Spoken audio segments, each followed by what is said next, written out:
Once again, hello everyone. почувствовать, понять, что We are reading Canto number 10, влияние нашего чтения очень сильно and we have to understand that the резонирует influence of на our мир, reading на нашу судьбу, на resonates судьбы in the whole наших world, близких, and our fate, родных. and the Они fate of все our тоже также closest. включены в этот процесс. Читают они Everyone или не is читают, так как мы in this связаны с process, судьбой, кармой directly связаны, or indirectly, то because we are all неизбежно connected with our karmas. также будет влиять и на них. So our В readings позитивном, will в хорошем influence them as смысле. well, То есть positively. эти богатства, которые мы сейчас приобретаем, All these riches они, we возможно, здесь obtain как будто now, бы, кажется, не оценятся. Да, но на самом someone деле may это think that they are то not единственное, что valuable, мы с собой сможем потом унести, but когда in reality, придет время this is the оставлять only этот thing we мир. can take with ourselves То when есть we Кришна говорит, move что ни on одно наше after this life. продвижение на духовном пути не And пропадает Krishna даром. says that none of our То есть все, что мы elevation on the spiritual планируем, все path is in vain. нам потом пригодится. Everything will be very useful later. Хорошо видно, не знаю, вот это как видно? I Вот это. hope you can see. Константин, вот это. Здесь несколько камер просто стоит, чтобы There are я several немножко позу cameras, поменял. and we've changed the position, so I'm just checking. В этой позе сидел царь Парикшит, когда King слушал Parikshit was Бхагаватам. sitting in this posture.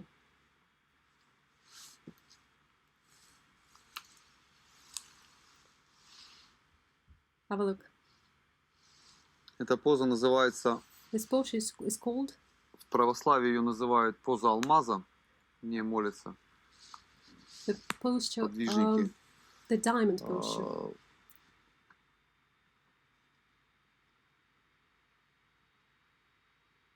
В йоге она называется ваджра или In молния, yoga, it's поза called молнии. Vajra or lightning, the posture of lightning. Она поднимает, те, кто читаете, вы тоже можете попробовать что-то подложить, и на коленке нужно You can сидеть, also try подложить sitting что-то. like that. И сидите с прямой Put спиной, something under your ваша knees. бодрость будет хорошая, Your тонус back будет should be хороший. straight, so you И эта continue поза being дает решимость, fresh, отвагу, решительность, то есть decisive. целеустремленность. Вот это все дает эта поза, она поднимает вверх энергию, And дает this posture takes the сосредоточенность. energy upwards.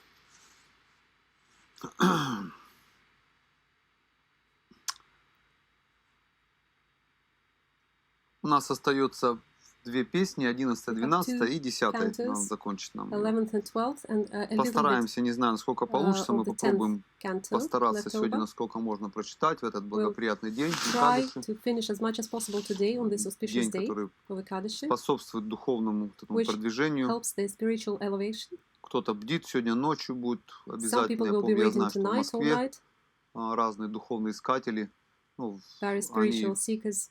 эти дни Экадаши бдят всю ночь, но These они days воспевают of Ekadashi, that's what we славу usually Бога, do. воспевают мантры, We кто-то chant читает, the да. mantras, read Не the знаю, насколько у scriptures. нас это получится, но Don't мы know how it читаем will пока, be как in this читаем. marathon, Вот but оно идет, пока we хорошо, just будем continue читать. as we continue, as we go. Если вы чувствуете, что уже где-то If you устаете, feel то like you're getting tired, самостоятельно в своем режиме you can switch to your можете own отдохнуть немножко и mode, потом продолжить have свое some чтение. rest, and then continue.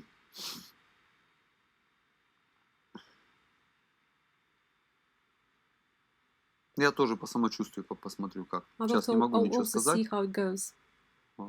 Так мы уже больше норму читаем сегодня, но все равно Today читаем we've пока. covered more than День we такой planned, благоприятный, его надо but использовать because для the day духовной is практики, so и также это auspicious, we будет have сильно to use влиять it на мир, every как мы moment of it. сказали. И так как мы это делаем бескорыстно, And we are doing it хотим много сделать и качественно charity. для людей, поэтому мы не ждем каких-то наград от And we are этого, not не waiting for ждем any- какого-то комфорта и так далее. any comfort Просто or читаем, any как можем. fruit of this activity.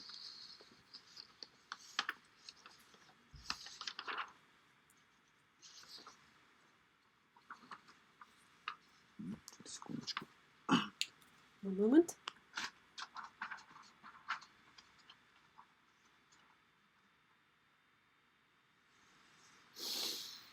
Давайте прочитаем благоприятные молитвы Let's chant и the начнем. auspicious Продолжим. mantras.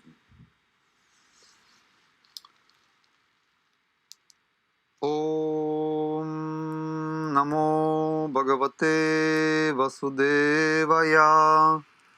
Ом намо Бхагавате Васудевая. Ом намо Бхагавате Васудевая. Narayana Namaskrityam Naram Shiva Narotamam Devim Saraswatim Vyasam Tato Jaya Mudirayet Nashta Prayeshva Bhadreshu Nitya Bhagavata Sevaya Bhagavati Uttama Shloke Bhaktir Bhavati Naishtiki. Jai.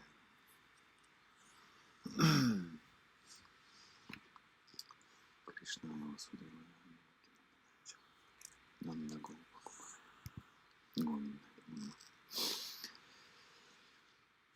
Десятая песнь Сумум Бонум Шримад Бхагаватам или Прекрасный Бхагаватам, глава 60. Srimad Bhagavatam, Canto 10, Господь Кришна Chapter дразнит царицу Рукмини. 60. Sumam Шри Bonum, Бадарани сказал: we continue. царица Рукмини вместе с подружками прислуживала своему супругу, который отдыхал на ее ложе.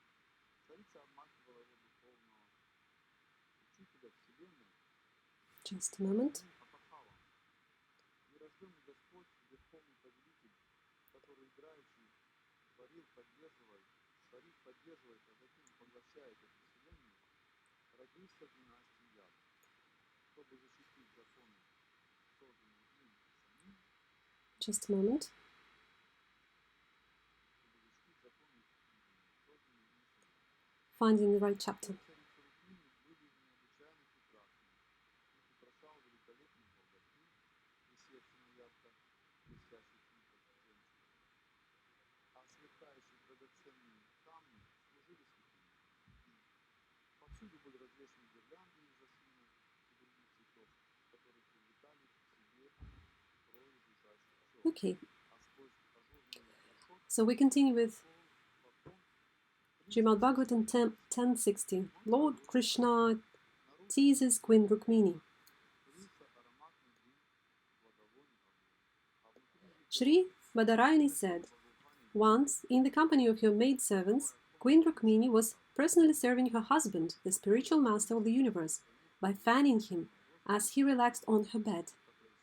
The unborn personality of Godhead, the supreme controller who creates, maintains, and then devours this universe simply as his play, took birth among the Yadus to preserve his own laws.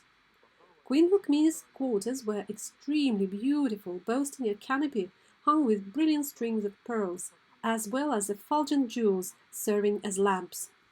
Garlands of jasmine and other flowers hung here and there, attracting swarms of humming bees, and the spotless rays of the moon shone through the holes of the lattice windows. As a guru incense drifted out of the window holes, my dear king, the breeze wafting the scent of the Parijata grove carried the mood of garden into the room. There the queen served her husband, the supreme lord of all the worlds, and he reclined upon an opulent pillow on her bed, which was as soft as white as the foam of milk. From her maidservant's hand, goddess Rukmini took a yak hair fan with a jeweled handle, and then she began to worship her master by fanning him. Her hand adorned with rings, bangles, and the bangles and the chamara fan, Queen Rukmini looked resplendent, standing near Lord Krishna. Her jeweled ankle bell tinkled, and her necklace glittered, reddened by the kumkuma from her breasts, which were covered by the end of her sari. On her hips she wore a priceless belt. As he contemplated her, the goddess of fortune herself, who desires only him, Lord Krishna, smiled. The Lord assumes various forms to enact his pastimes, and he was pleased that the form the goddess of fortune had assumed was just suitable for her to serve as his consort. Her charming face was adorned with curling hair, earrings, a locket on her neck, and the nectar of her bright, happy smile. The Lord then spoke to her as follows. The Supreme Lord said, "My dear princess, You were sought after by many kings as powerful as the rulers of planets. They were all abundantly endowed with political influence, wealth, beauty, generosity, and physical strength. Since your brother and father offered you to them, why did you reject the king of Chedi and all those other suitors who stood before you, maddened by Cupid? Why instead did you choose us, who are not at all your equal? Terrified of these kings, lovely, proud one, we took shelter in the ocean. We have become enemies of powerful men, and we practically abandoned our royal throne. O fine-browed lady, women are usually destined to suffer when they stay with men whose behavior is uncertain and who pursue a path not approved by society. We have no material possessions, and we are dear to those who similarly have nothing. Therefore, O slender one, the wealthy, the wealthy hardly ever worship me. Marriage and friendship are proper between two people who are equal in terms of their wealth, birth, influence, physical appearance, and capacity for good progeny, but never between a superior and an inferior. O Darby, not being far-sighted, you didn't realize this, and therefore you chose us as your husband, even though we have no good qualities and are glorified only by deluded beggars. Now you should definitely accept a more suitable husband, a first-class man of the royal order who can help you achieve everything you want, both in this life and the next.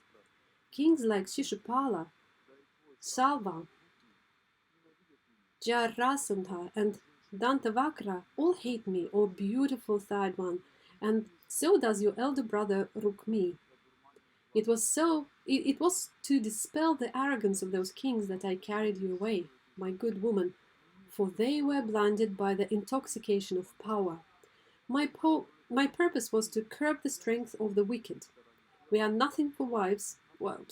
We care nothing for wives, children, and wealth. Always satisfied within ourselves, we do not work for body and home, but like a light we merely witness. Shukadeva Goswami said, Rukmini had thought herself especially beloved by the Lord because he never left her company. By saying these things to her, he vanquished her pride, and then he stopped speaking. Goddess Rukmini had never before heard such unpleasantries from her beloved and Lord of universal rules, and she became frightened. A tremor rose in her heart, and in terrible anxiety she began to cry. With her tender foot, effulgent with the reddish glow of her nails, she scratched the ground, and tears darkened by her eye makeup sprinkled her kunkuma reddened breasts. There she stood, face downward, her voice choked up by extreme sorrow. Rukmini's mind was overwhelmed with unhappiness, fear, and grief. Her bangles slipped from her hand, and her fan fell to the ground. In her bewilderment she suddenly fainted. Her hair scattering all about her body fell to the ground like a plantain tree blown over by the wind. Seeing that his beloved was so bound to him in love that she could not understand the full meaning of his teasing, merciful Lord Krishna felt compassion for her. The Lord quickly got down from the bed. Manifesting 4 arms, he picked her up, gathered her hair, and caressed her face with his lotus hand. Wiping her tear-filled eyes and her breasts, which were stained by tears of grief, the Supreme Lord, the goal of his devotees, embraced his chaste wife, who desired nothing but him, O king. Expert in the art of pacification, Sri Krishna tenderly consoled pitiable Rukmini, whose mind was bewildered by his clever joking and who did not deserve to suffer. So, the Supreme Lord said, O Vaidarbi, do not be displeased with me. I know that you are fully devoted to me. I only spoke in jest, dear lady, because I wanted to hear what you would say. I also wanted to see your face with the lips trembling in loving anger, the reddish corners of your eyes throwing sidelong glances, and the line of your beautiful eyebrows knit in a frown. The greatest pleasure worldly householders can enjoy at home is to spend time joking with their beloved wives, my dear timid and temperamental one. Shukadeva Goswami said, O king, Queen Vaidarpi was fully pacified by the Supreme Personality of Godhead and understood that his word had been spoken in jest. Thus she gave up her fear, and her beloved would reject her. She gave up her fear that her beloved would reject her, smiling bashfully as she cast charming, affectionate glances upon the face of the Lord, the best of males. Rukmini spoke the following, O descendant of Bharata. Sri Rukmini said, Actually, what you have said is true, O Lotus-eyed one. I am indeed unsuitable for the Almighty Personality of Godhead. What comparison is there between that Supreme Lord who is master of the three primal deities and who delights in his own glory, and myself, a woman of mundane qualities whose feet are grasped by fools? Yet, my Lord Urukrama, you lay down within the ocean as if afraid of the material modes, and thus in pure consciousness you appear within the heart of as the Supersoul. You are always battling against the foolish material senses, and indeed even your servants reject the privilege of royal dominion, which leads to the blindness of ignorance.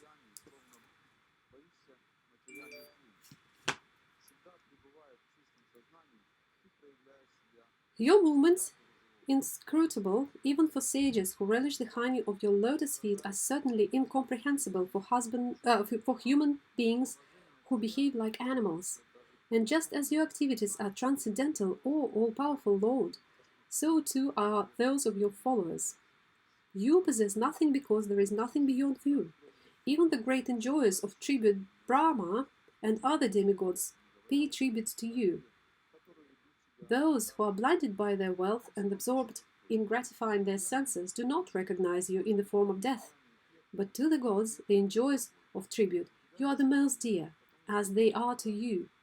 You are the embodiment of all human goals, and are yourself the final aim of life, desiring to attain you. O all-powerful Lord, intelligent persons abandon everything else. It is they who are worthy of your association, not men and women absorbed in the pleasure and grief resulting from their mutual lust.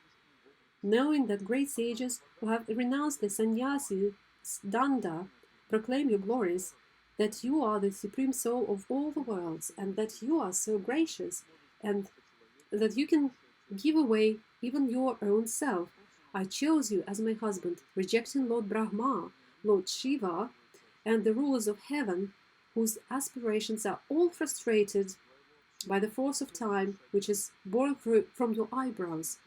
What interest, then, could I have in any other suitors? My lord, as a lion drives away lesser animals to claim his proper tribute, you drove off the assembled kings with the resounding twang of your sharnga bow, and then claimed me your fair share. Thus it is sheer foolishness, my dear Gadagraja, for you to say you took shelter in the ocean out of fear of those kings. Wanting your association, the best of kings, Anga, Vainya, Jayanta, Nahusha, Gaia, and others abandoned their absolute sovereignty and entered the forest to seek you out. How could those kings suffer frustration in this world? O lotus-eyed one, the aroma of your lotus feet, which is glorified by great saints, awards people liberation and is the abode of goodness, Lakshmi. What woman would take shelter of any other man after savoring that aroma? Since you are the abode of transcendental qualities, what mortal woman with the insight to distinguish her own true interest would disregard that fragrance and depend instead on someone who is always subject to terrible fear? Because you are suitable for me, I have chosen you, the master and supreme soul of all the worlds, who fulfill our desires in this life and the next. May your feet, which give freedom from illusion by approaching their worshipper, give shelter to me, who have been wandering from one material situation to another. O infallible Krishna, let each of the kings you named become the husband of a woman whose ears have never heard your glories, which are sung in the assemblies of Shiva and Brahma. After all, in the households of such women, these kings live like asses, oxen, dogs, cats, and slaves. A woman who fails to relish the fragrance of the honey of your lotus feet becomes totally befooled, and thus she accepts as her husband or lover a living corpse covered with skin, whiskers, nails, head hair and body hair, and filled with flesh, bones, blood, parasites, feces, mucus, bile, and air. O lotus-eyed one, though you are satisfied within yourself and thus rarely turn your attention toward me, please bless me with steady love for your feet. It is when you assume the predominance of passion in order to manifest the universe that you glance upon me, showing me what is indeed your greatest mercy. Actually, I don't consider your word false, Madhusudana. Quite often an unmarried girl is attracted to a man, as in the case of Amba. The mind of a promiscuous woman always hankers for new lovers even if she is married. An intelligent man should not keep such an unchaste wife, for if he does, he will lose his good fortune both in this life and the next. The Supreme Lord said, O saintly lady, O princess, we deceived you only because we wanted to hear you speak like this. Indeed, everything you said in reply to my words is most certainly true. Whatever benedictions you hope for in order to become free of material desires are ever yours, O fair and noble lady, for you are my unalloyed devotee. O sinless one, I have now seen firsthand the pure love and chaste attachment you have for your husband. Even though shaken by my words, your mind could not be pulled away from me. Although I have the power to award spiritual liberation, lusty persons worship me with penance and vows in order to get my blessings for their mundane life, family life. Such persons are bewildered by my illusory energy. O supreme reservoir of love, unfortunate are they who ever, after obtaining me, the Lord of both liberation and material riches, hanker only for material treasures. These worldly gains can be found even in hell. Since such persons are obsessed with sense gratification, hell is a fitting place for them. Fortunately, O mistress of the house, you have always rendered me faithful devotional service, which liberates one from material existence.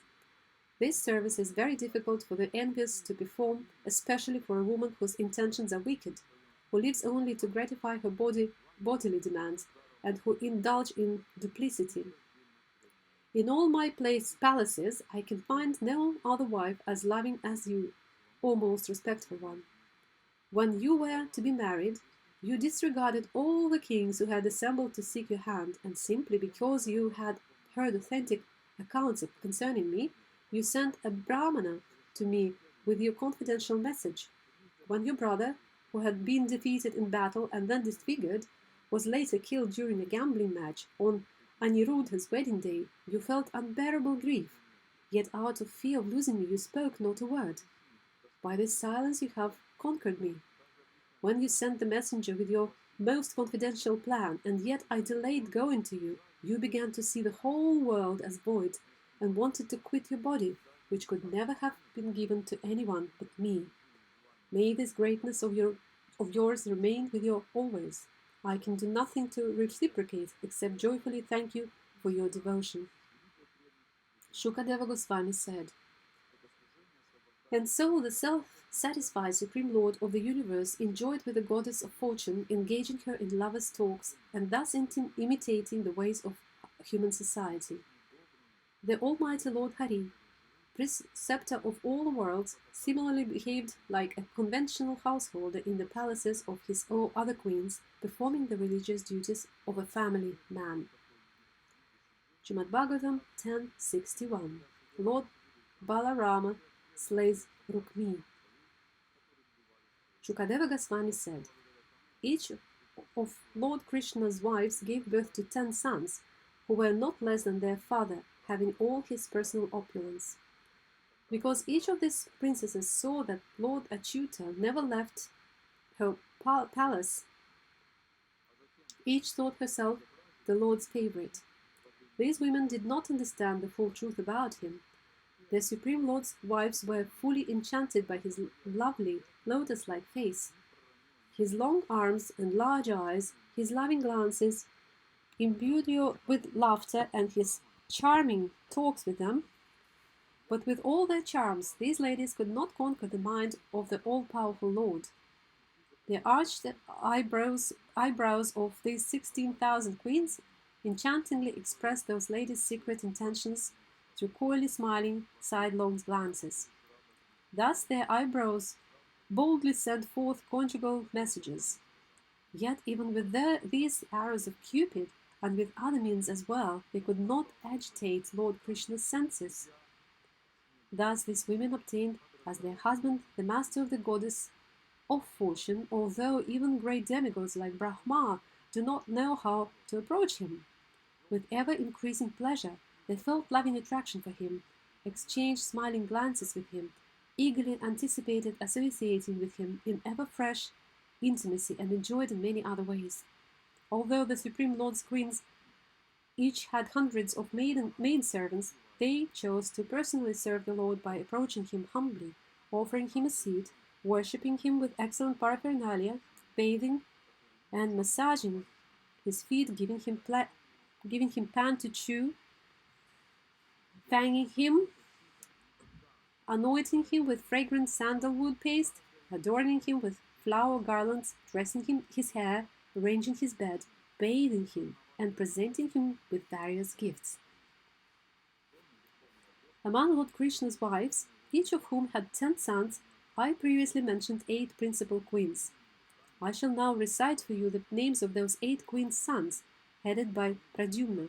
The first son of Queen Rukmini was Pradyumna, and also born of her were Charudeshna, Sudeshna, and the powerful Charudeha, along with Sucharu, Charugupta, Bradracharo, Charukandra, Vicharo, and Charo the 10th. None of those sons of Lord Hari was less than his father. The 10 sons of Satyabhama were Bhanu, Subhanu, Svarbhanu, Prabhanu, Bhanuman, Chandrabhanu, Bradbhanu, Atibhanu the 8th, Sri Bhanu, and Pratibhanu, Samba, Sumitra, Purujit, Satyajit, Sahasrajit, Vijaya, Chitraketu, Vasuman, Dravida, and Kratu were the sons of Jambavati. These 10, headed by Samba, were their father's favorites. The sons of Nagnajiti were Vira, Chandra, Ashvasena, Chitragu, Yagavan, Vrisha, Ama, Shanku, Vasu, and the opulent Kunti. Shruta, Kavi, Vrisha, Vira, Subhanu, Bhadra, Shanti, Darshasa, and Purnamasya were sons of Kalindi. Her youngest son was Somaka. Madra's sons were Pragosha, Gatravan, Simha, Bala, Prabala, Urdhaga, Mahasakti, Saha, Oja, and Aparajita. Mitravinda's sons were Vrika, Harsha, Anila, Gridha, Vardhana, Unana, Mahamsa, Pavana, Vani, and Kshudhi. Sangamajit, Bhrasena, Shura, Praharana, Arijit, Jaya, and Subhadra were the sons of Bhadra, together with Vama, Ayur, and Satyaka. Dipitiman, Tamraptapta, and others were the sons of Lord Krishna and Rohini. Lord Krishna's son, Pradyumna, fathered the greatly powerful Aniruddha in the womb of Rukmavati, the daughter of Rukmi. O king, O king, this took place while they were living in the city of Bhojakata. My dear king, the sons and grandsons of Lord Krishna's children numbered in the tens of millions. 16,000 mothers gave rise to this distant dynasty. King Parikshit said, "How could Rukmi give his daughter to his enemy's son? After all, Rukmi had been defeated by Lord Krishna in battle and was waiting for an opportunity to kill him. Please explain this to me, O learned one, how these two inimical parties became united through marriage. Mystic yogis can perfectly see that which has not yet happened, as well as things as the past or present beyond these senses, remote or blocked by physical obstacles." Sri Sukadeva Goswami said, at her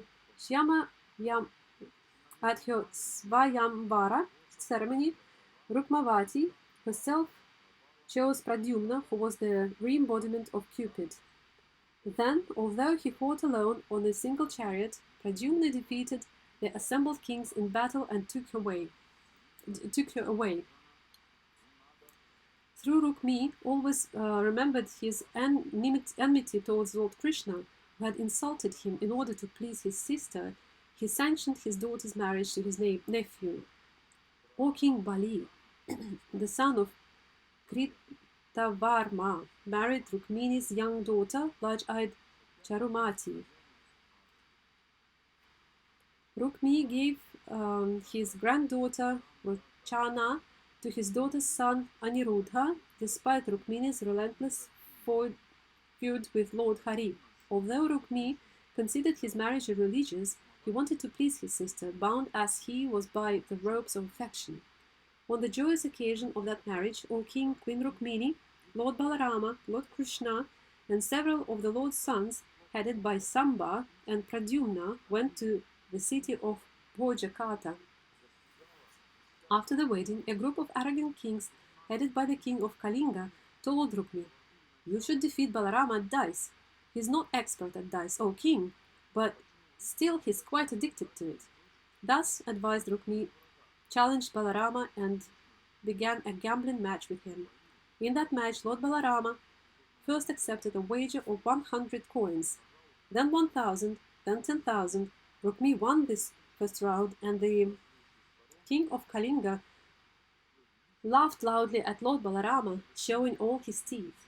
Lord Balarama could not tolerate this. Next, Rukmi accepted a bet of 100,000 coins, which Lord Balarama won. But Rukmi tried to cheat, declaring, "I'm the winner." Shaking with anger like the ocean on the full moon day, handsome Lord Balarama, his naturally reddish eyes, ever redder in his fury, accepted the wager of 100 million gold coins. Lord Balarama fairly won this wager also, but Rukmi again resorted to cheating and declared, "I have won.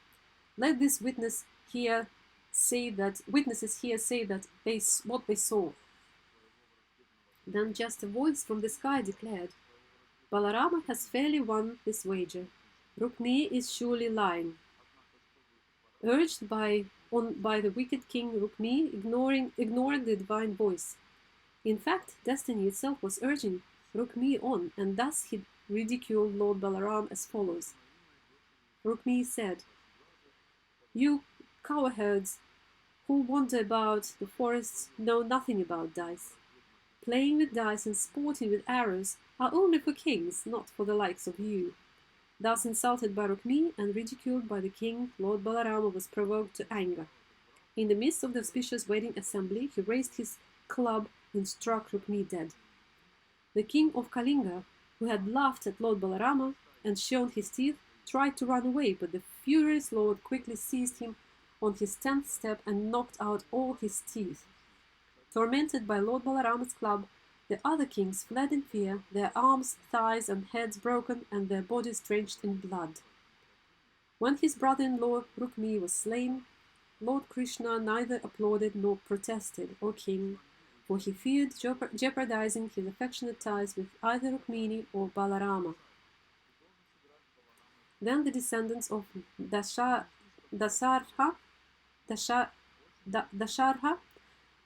headed by Lord Balarama, seated Aniruddha and his bride on the fine chariot and set off from Pojakata for Dwaraka. Having taken shelter of Lord Madhusudana, they had fulfilled all their purposes.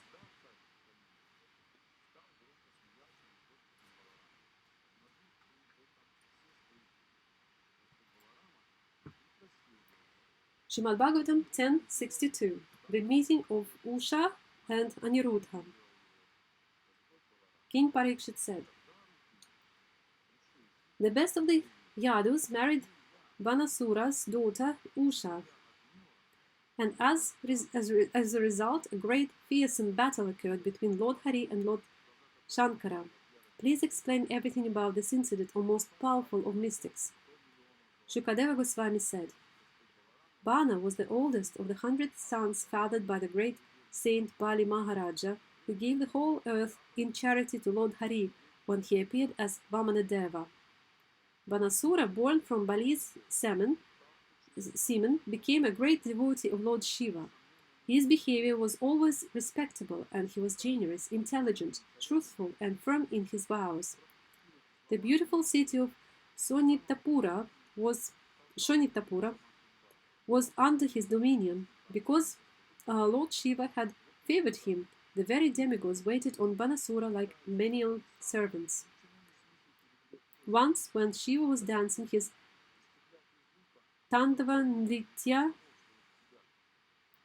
Bana especially satisfied the Lord by playing a musical accompaniment with his 1,000 arms.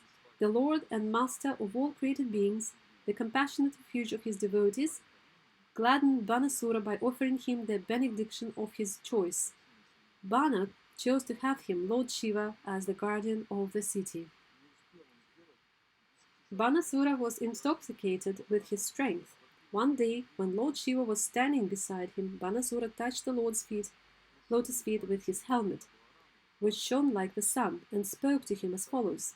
Banasura said, O Lord Mahadeva, I bow down to you, the spiritual master and controller of the worlds. You are like the heavenly tree that fulfills the desires of those whose desires are unfulfilled. These 1,000 arms you bestowed upon me have become merely a heavy burden. Besides you, I find no one in the 3 worlds worthy to fight. Eager to fight with the elephants who rule the directions, O primeval Lord, I went forth, pulverizing mountains with my arms which were itching for battle. But even those great elephants fled in fear. Hearing this, Lord Shiva became angry and replied, Your flag will be broken, fool, when you have done battle with one who is my equal. That fight will vanquish your conceit. Thus advised, unintelligent Banasura was delighted. The fool then went home, O king, to wait for that which Lord Girisa had predicted. The destruction of his prowess. In a dream, Bana's daughter, the maiden Usha, had an amorous encounter with the son of Pradyumna, though she had never before seen or heard of her lover. Losing sight of him in her dream, Usha suddenly sat up in the midst of her girlfriends, crying out, Where are you, my lover? She was greatly disturbed and embarrassed.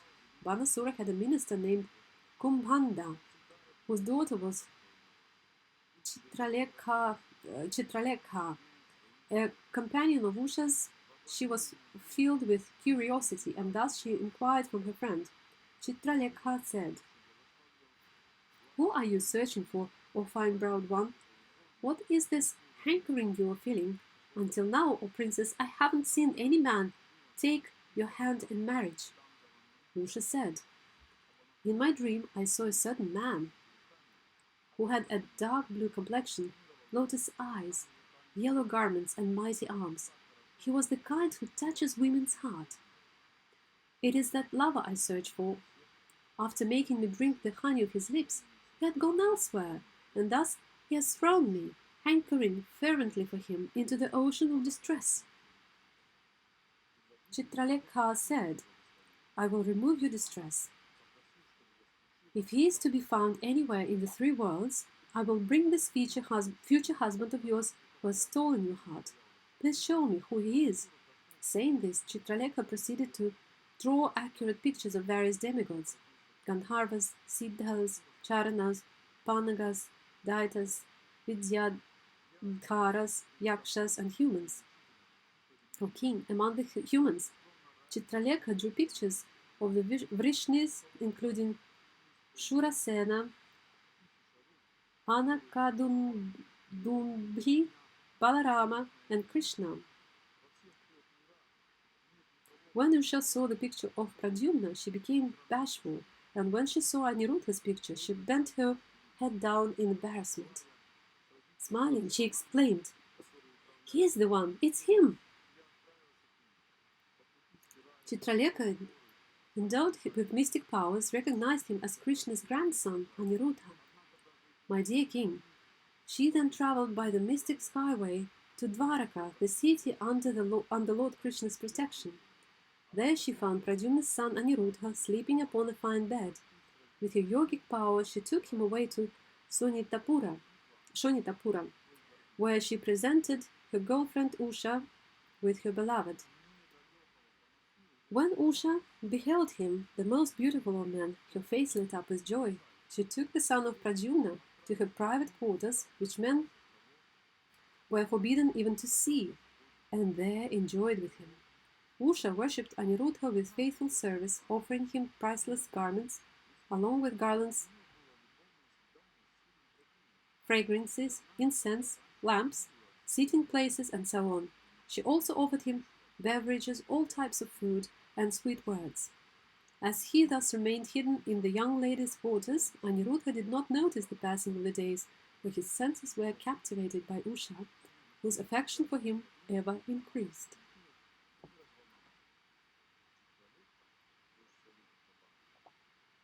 The female guards eventually noticed unmistakable symptoms of romantic involvement in Usha, who, having broken her maiden vow, was being enjoyed by the Yadu hero and showing signs of conjugal happiness.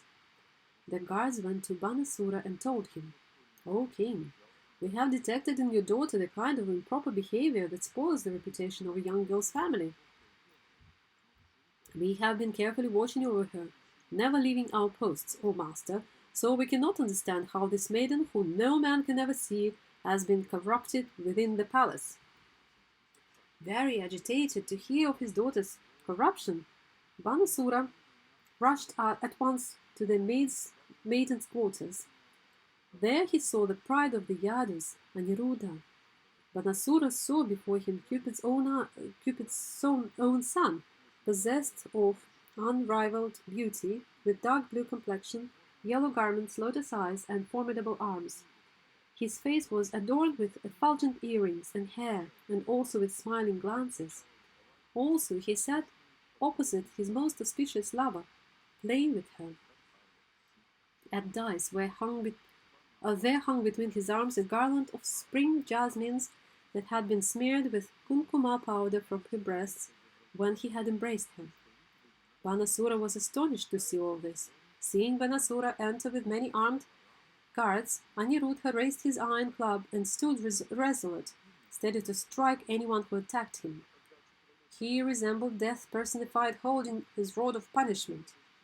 As the guards converged on him from all sides, trying to capture him, Aniruddha struck them just as the leader of a pack of boars strikes back at dogs.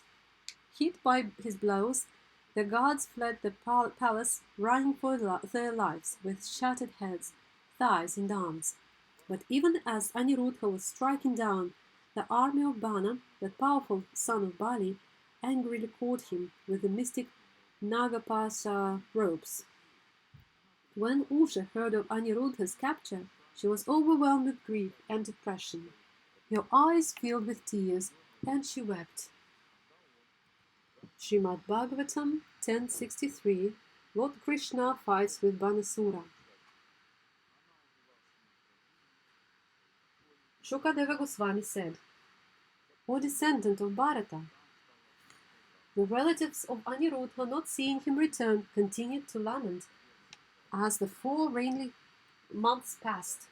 After hearing from Narada the news of Aniruddha's deeds and his capture, the Vrishnis, who worshipped Lord Krishna as their personal deity, went to Shonikapura. With Lord Balarama and Lord Krishna in the lead, the chiefs of the Satvata clan, Pradyumna, Satyaki, Gada, Samba, Saranananda, Upananda, Bhadra, and other converged with an army of 12 divisions and laid siege to Banasura's capital, completely surrounding the city on all sides. Banasura became filled with anger upon seeing them destroy his city's suburban gardens, ramparts, watchtowers, and gateways, and thus he went out to confront them with an army of equal size. Lord Rudra, accompanied by his son Kartikeya and the Pramathas, came riding on Nandi, his bull carrier, to fight Balarama and Krishna on Bana's behalf. A most astonishing, tumultuous, and hair-raising battle then commenced with Lord Krishna matched against Lord Shankara and Pradyumna against Kartikeya. Lord Balarama fought with Kumbhanda and Kupakarna, Samba with Bana's son, and Satyaki with Bana.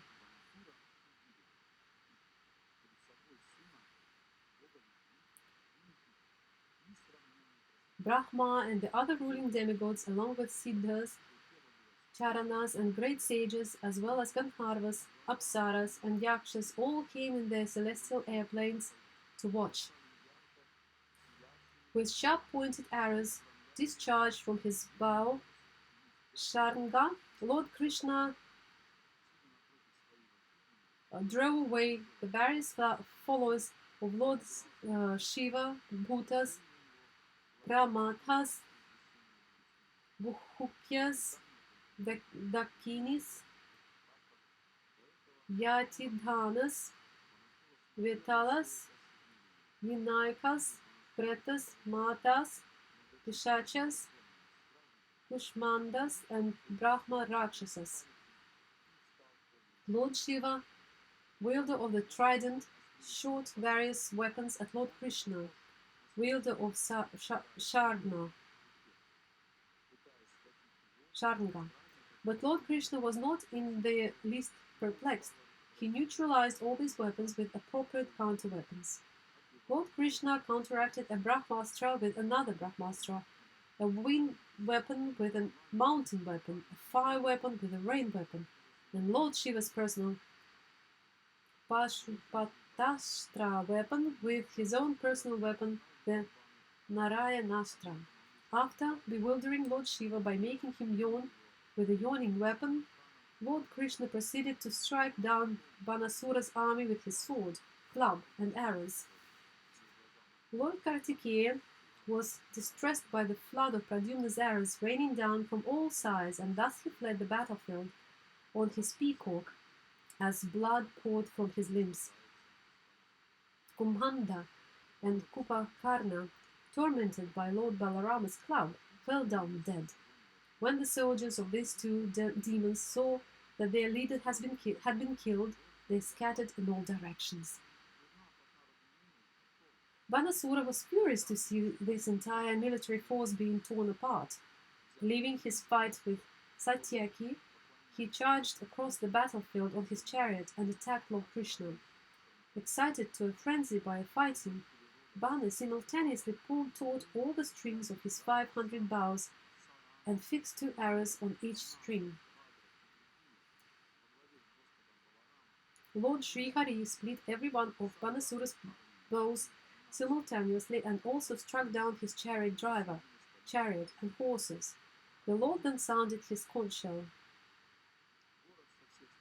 Just then Banasura's mother, Uttara, desiring to save her son's life, appeared before Lord Krishna, naked and with her hair undone. Lord Gadadhraja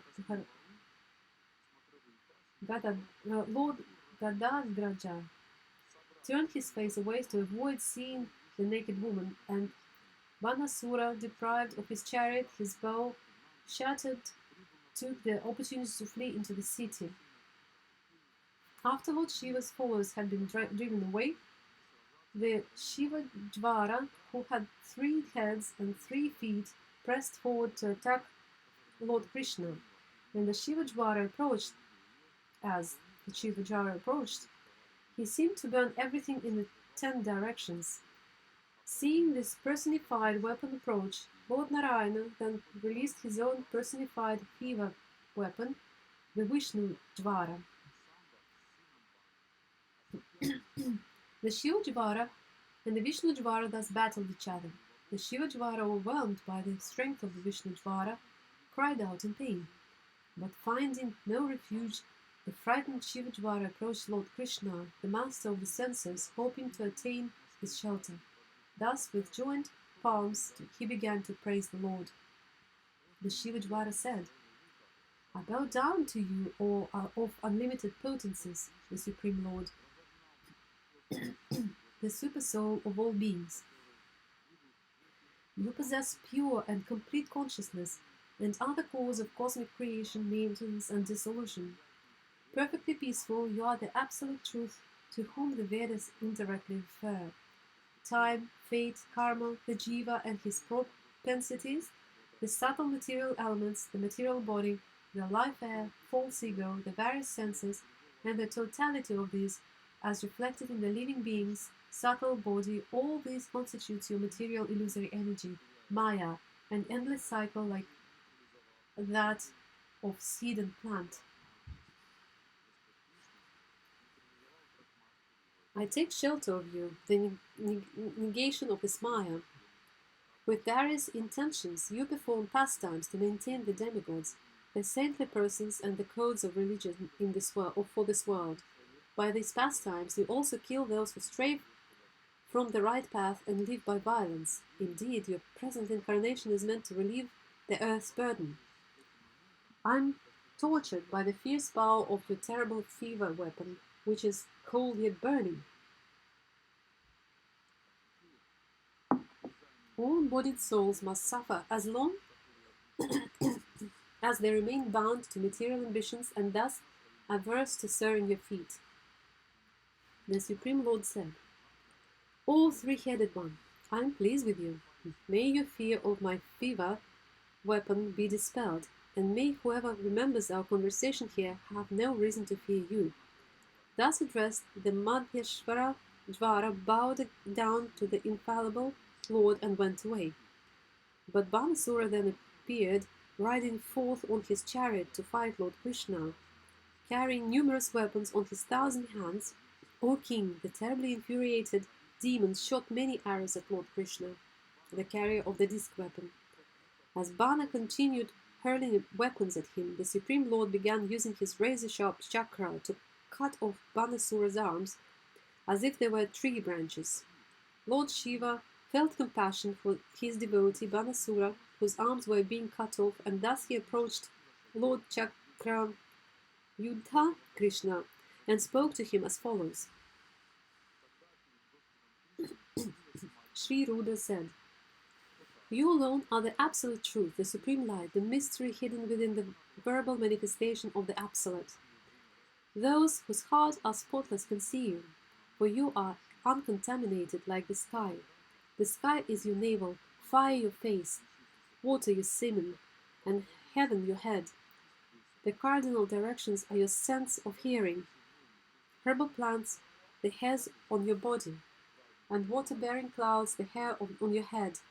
The earth is your foot, the moon your mind, and the sun your vision, while I am your ego. The ocean is your abdomen, Indra your arms, Lord Brahma your intelligence, the progenitor of mankind your genitals, and religion your heart. You are indeed the original Purusha, creator of the worlds. Your current descent into the material realm, O Lord of unrestricted power, is meant for upholding the principles of justice and benefiting the entire universe. We, demigods, each depending on your grace and authority, develop the seven planetary system. You are the original person, one without a second, transcendental and self-manifesting.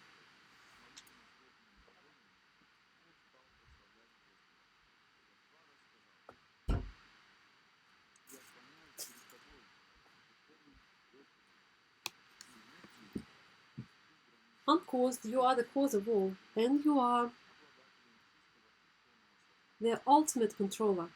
You are nonetheless perceived in terms of the transformations of matter affected by your illusory energy, transformations you sanction so that the various material qualities can fully manifest. O Almighty One, just as the sun, though hidden by a cloud, illuminates the cloud and all over visible forms as well, so you, although hidden by the material qualities, remain self-luminous, and thus reveal all those qualities along with the living entities who possess them. Their intelligence bewildered by your Maya, fully attached to children, wife, home, and so on, persons immersed in the ocean of material misery sometimes rise to the surface and sometimes sink down.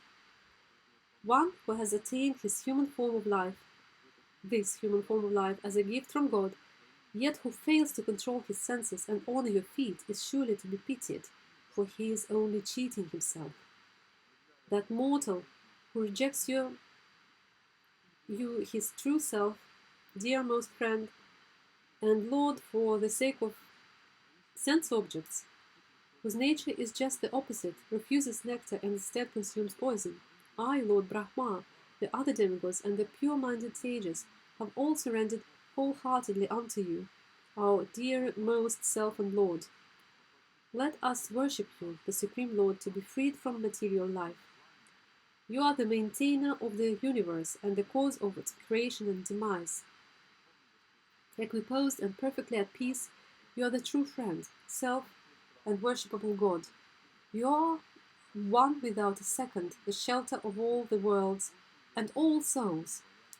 This Banasura is my dear and faithful follower, and I have awarded him freedom from fear. Therefore, my Lord, please grant him your mercy, just as you showed mercy to Prahlada, the lord of the demons. The Supreme Lord said, My dear Lord, for your pleasure, we must certainly do what you have requested of us. I fully agree with your conclusion. I will not kill his demonic son Vairochani, for I gave Prahlada Maharaja the benediction that I would not kill any of his descendants. It was to subdue Banasura's false pride that I severed his arms, and I slew his mighty army because it had become a burden upon the earth. This demon, who still has 4 arms, will be immune to old age and death, and he will serve as one of your principal attendants. Thus he will have nothing to fear on any account. Thus attaining freedom from fear, Banasura offered obeisances to Lord Krishna by touching his head to the ground. Bana then seated Aniruddha and his bride on their chariot and brought them before the Lord. At the front of the party, Lord Krishna then placed Aniruddha and his bride, both beautifully adorned with fine clothes and ornaments, and surrounded them with a full military division. Thus Lord Krishna took his leave of Lord Shiva and departed.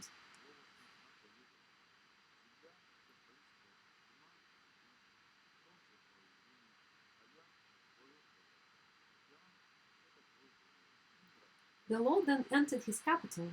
The city was lavishly decorated with flags and victory arches, and its avenues and crossways were all sprinkled with water. As conch shells, arnakas, and dundubhi drum resounded, the Lord's relatives, the Brahmanas, and the general populace all came forward to greet him respectfully. Whoever rises early in the morning and remembers Lord Krishna's victory in his battle with Lord Shiva will never experience defeat. Srimad Bhagavatam 10:64. The deliverance of King Nriga. Sri Badarayani said, O king, one day Samba, Pradyumna, Charu, Bhanu, Ganda, and other young boys of the Yadu dynasty went to a small forest to play. After playing for a long time, they became thirsty. As they searched for water, they looked inside a dry well and saw a peculiar creature. The boys were astonished to behold this creature, a lizard who looked like a hill. They felt sorry for it and tried to lift it out of the well. They caught on to the trapped lizard with leather thongs and then with woven ropes, but still they could not lift it out. So they went to Lord Krishna and excitedly told him about the creature. The lotus-eyed Supreme Lord, maintainer of the universe, went to the well and saw the lizard. Then with his left hand he easily lifted it out. Touched by the hand of the glorious Supreme Lord, the being at once gave up its lizard form and assumed that of a resident of heaven. His complexion was beautifully colored like molten gold, and he was adorned with wonderful ornaments, clothes, and garlands. Lord Krishna understood the situation, but to inform people in general, he inquired as follows: Who are you, O greatly fortunate one? Seeing your excellent form, I think you must surely be an exalted demigod. By what past activity were you brought to this condition? It seems you did not deserve such a fate, O good soul. We are eager to know about you, so please inform us about yourself, if that is, you think this is proper time and place to tell us. Shukadeva Goswami said, thus questioned by Krishna, those forms are unlimited. The king, his helmet, and as dazzling as the sun, bowed down to Lord Madhava and replied as follows. King Nriga said, I am a king known as Nriga, the son of Ikshvaku. Perhaps, Lord, you have heard of me when lists of charitable men were recited. What could possibly be unknown to you, O Master? With vision undisturbed by time, you witness the minds of all living beings. Nevertheless, on your order, I will speak.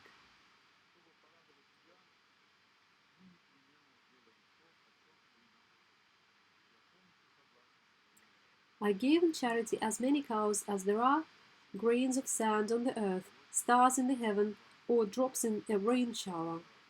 Young, brown, milk-laden cows who were well-behaved, beautiful, and endowed with good qualities, who were all acquired honestly, and who had gilded horns, silver-plated hooves, and decorations of fine ornamental cloths, and garlands, such were the cows along with their calves that I gave in charity. I first honored the Brahmanas who were recipients of my charity by decorating them with fine ornaments. Those most exalted Brahmanas whose families were in need were young and possessed of excellent character and qualities. They were dedicated to truth, famous for their austerity, learned in the Vedic scriptures, and saintly in their behavior. I gave them cows, land, gold, and houses, along with horses, elephants, and marriageable girls with maidservants, as well as sesame, silver, fine beds, clothing, jewels, furniture, and chariots. In addition, I performed Vedic sacrifices and executed various pious welfare activities. Once a cow belonging to a certain first-class Brahmana wandered away and entered my herd. Unaware of this, I gave that cow in charity to a different Brahmana. When the cow's first owner saw her being led away, he said, "She is mine." The second Brahmana, who had accepted her as a gift, replied, "No, she is mine." Nriga gave her to me. As the two Brahmanas argued, each trying to fulfill his own purpose, they came to me. One of them said, "You gave me this cow," and the other said, "But you stole her from me." Hearing this, I was bewildered. Finding myself in a terrible dilemma concerning my duty in the situation, I humbly entreated both the Brahmanas. "I will give 100,000 of the best cows in exchange for this one. Please give her back to me. Your good selves should be merciful to me, your servant. I did not know what I was doing. Please save me from this difficult situation, or I'll surely fall into filthy hell." The present owner of the cow said, "I don't want anything in exchange for this cow, O king." He went away. The other Brahmana declared, "I don't want even 10,000 more cows that you are offering," and he too went away. O Lord of Lords, O Master of the universe, the agents of Yamaraja, taking advantage of the opportunity thus created, later carried me to his abode. There Yamaraja himself questioned me. Yamaraja said, "My dear king, do you wish to experience the results of your sins first, of those of your piety, or those of your piety? Indeed, I see no end to the dutiful charity you have performed, or to your consequent enjoyment in the radiant heavenly planets." I replied, "First, my lord, let me suffer my sinful reactions." And Yamaraja said, "Then fall." At once I fell, and while falling I saw myself becoming a lizard. O master, O Keshava, as your servant I was devoted to the Brahmanas and generous to them, and I always hankered for your audience. Therefore, even till now, I have never forgotten my past life. O Almighty One, how is it that my eyes see you here before me? You are the Supreme Soul, whom the greatest masters of mystic yoga can meditate upon within their pure hearts only by employing the spiritual eye of the Vedas.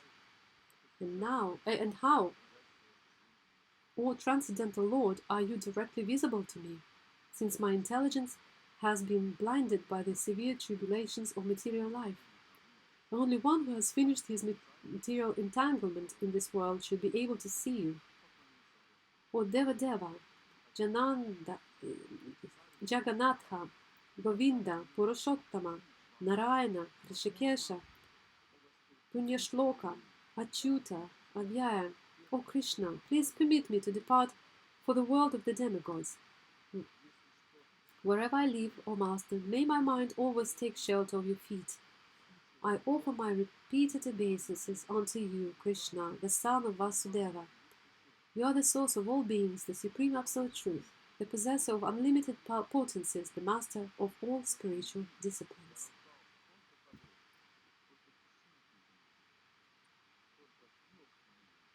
Having spoken this, Maharaja Nika circumambulated Lord Krishna and touched his crown to the Lord's feet. Granted permission to depart, King Riga then boarded a wonderful celestial airplane, as all the people present looked on. The Supreme Personality of Godhead, Lord Krishna, the son of Devaki, who is especially devoted to the Brahmanas and who embodies the essence of religion, then spoke to his personal associates and thus instructed the royal class in general. Lord Krishna said, "How indigestible is the property of a Brahmana even when enjoyed just slightly and by one more potent than fire? What then to speak of kings who try to enjoy it, presuming themselves lords? I do not consider hala to be real poison, because it has an antidote, but a Brahmana's property, when stolen, can truly be called poison, for it has no antidote in this world. Poison kills only the persons who ingest it, and an ordinary fire may be extinguished with water, but fire generated from the kindling wood of a Brahmana's property burns the thief's entire family down to the root. If a person enjoys a Brahmana's property without receiving due permission, that property destroys 3 generations of his family. But if he takes it by force, or gets the government or other outsiders to help him up usurped us. Then 10 generations of his ancestors and 10 generations of his descendants are all destroyed. Members of the royal order, blinded by royal opulence, fail to foresee their own downfall. Childishly hankering to enjoy a Brahmana's property, they are actually hankering to go to hell. For as many years as there are particles of dust touched by the tears of generous Brahmanas, who have dependent families and whose property is stolen, uncontrolled kings who usurp a Brahmana's property are cooped along with their royal families in hell known as Kumbhipaka. Whether it be his own gift or someone else's, a person who steals a Brahman's property will take birth as a worm in feces for 60,000 years. I do not desire Brahmana's wealth. Those who lust after it become short-lived and are defeated. They lose their kingdoms and become snakes, who trouble others. My dear followers, never treat a learned Brahmana harshly, even if he has sinned. Even if he attacks you physically or repeatedly curses you, always continue to offer him obeisances. Just as I always carefully bow down to Brahmanas, so all of you should likewise bow down to them. I will punish anyone who acts otherwise. When a Brahmana's property is stolen, even unknowingly, it certainly causes the person who takes it to fall down, just as the Brahmana's cows did to Mrika. Having thus instructed the residents of Dwaraka, Lord Mukunda, purifier of all the worlds, entered his palace. Srimad Bhagavatam 10.65. Lord Balarama visits Vrindavana. Shukadeva Goswami said, O best of the Kurus! Once Lord Balarama, eager to visit his well-wishing friends, mounted his chariot and travelled to Nanda Gokula. Having long suffered the anxiety of separation, the cowherd men and their wives embraced Lord Balarama. Then the Lord then offered respects to his parents, and they joyfully greeted him with prayers. Nanda and Yashoda prayed, O descendant of Dasharha, O Lord of the universe, may you and your younger brother Krishna ever protect us. Saying this, they raised Sri Balarama onto their laps, embraced him, and moistened him with tears from their eyes. Lord Balarama then paid proper respect to the elder cowherd men, and the younger ones all greeted him respectfully. He met them all with smiles, handshakes, and so on, dealing personally with each one according to age, degree of friendship, and family relationship. Then, after resting, the Lord accepted a comfortable seat, and they all gathered around him. With voices faltering out of love for him, those cowherds who had dedicated everything to lotus-eyed Krishna asked about the health of their dear ones in Dwaraka, and Balarama in turn asked about the cowherds' welfare. The cowherds said, O Rama, are all our relatives doing well? And Rama, do all of you, with your wives and children, still remember us? It is our great fortune that sinful Kamsa had been killed and our dear relatives have been freed. And it is also our good fortune that our relatives have killed and defeated their enemies and found complete security in the great fortress. Shukadeva Goswami continued. Honored to have the personal audience of Lord Balarama, the young gopis smiled and asked him, Is Krishna, the darling of the city women, living happily?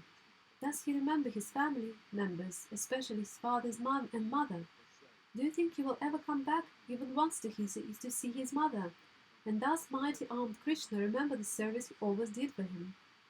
For Krishna's sake, O descendant of Dasharha, we abandoned our mothers, fathers, brothers, husbands, children, and sisters, even though these family relations are difficult to give up. But now, O Lord, that same Krishna has suddenly abandoned us and gone away, breaking off all affectionate ties with us. And yet, how could any woman fail to trust his promises? How can intelligent city women possibly trust the words of one whose heart is so unsteady and who is so ungrateful? They must believe him because he speaks so wonderfully, and also because his beautiful smiling glances arouse their lust. Why bother talking to him, dear Gopi? Please talk of something else. If he passes his time without us, then we shall similarly pass ours without him. While speaking these words, the young cowherd women remembered Lord Shaudi's laughter, his pleasing conversation with them, his attractive glances, his style of walking, and his loving embraces. Thus they began to cry. The Supreme Lord Balarama, the attractor of all, being expert at various kinds of conciliations, consoled the gopis by relaying to them the confidential messages Lord Krishna had sent with him. These messages deeply touched the gopis' hearts. Lord Balarama, the personality of Godhead, resided there for the 2 months of Madhu and Madhava, and during the nights he gave his cowherd girls conjugal pleasure. In the company of the numerous women, Lord Balarama enjoyed in a garden by the Yamuna river. This garden was bathed in the rays of the full moon and caressed by breezes bearing the fragrance of night-blooming lotuses.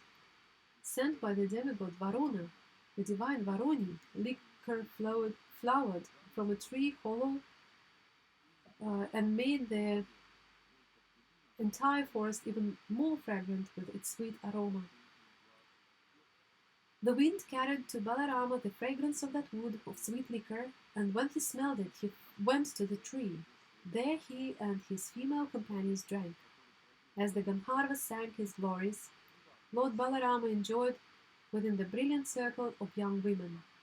He appeared just like Indra's elephant, the lordly Airavata, enjoying in the company of she-elephants. At that time kettle drums resounded in the sky, the Gandharvas joyfully rained down flowers, and the great sages praised Lord Balarama's heroic deeds. As his deeds were sung, Lord Halayundha wandered as if inebriated among the various forests with his girlfriends. His eyes rolled from the effect of the liquor. Intoxicated with joy, Lord Balarama sported flower garlands, including the famous Vaijayanti. He wore a single earring, and beads of perspiration decorated his smiling lotus face like snowflakes. The Lord then summoned the Yamuna river so that he could play in her waters, but she disregarded his command, thinking he was drunk.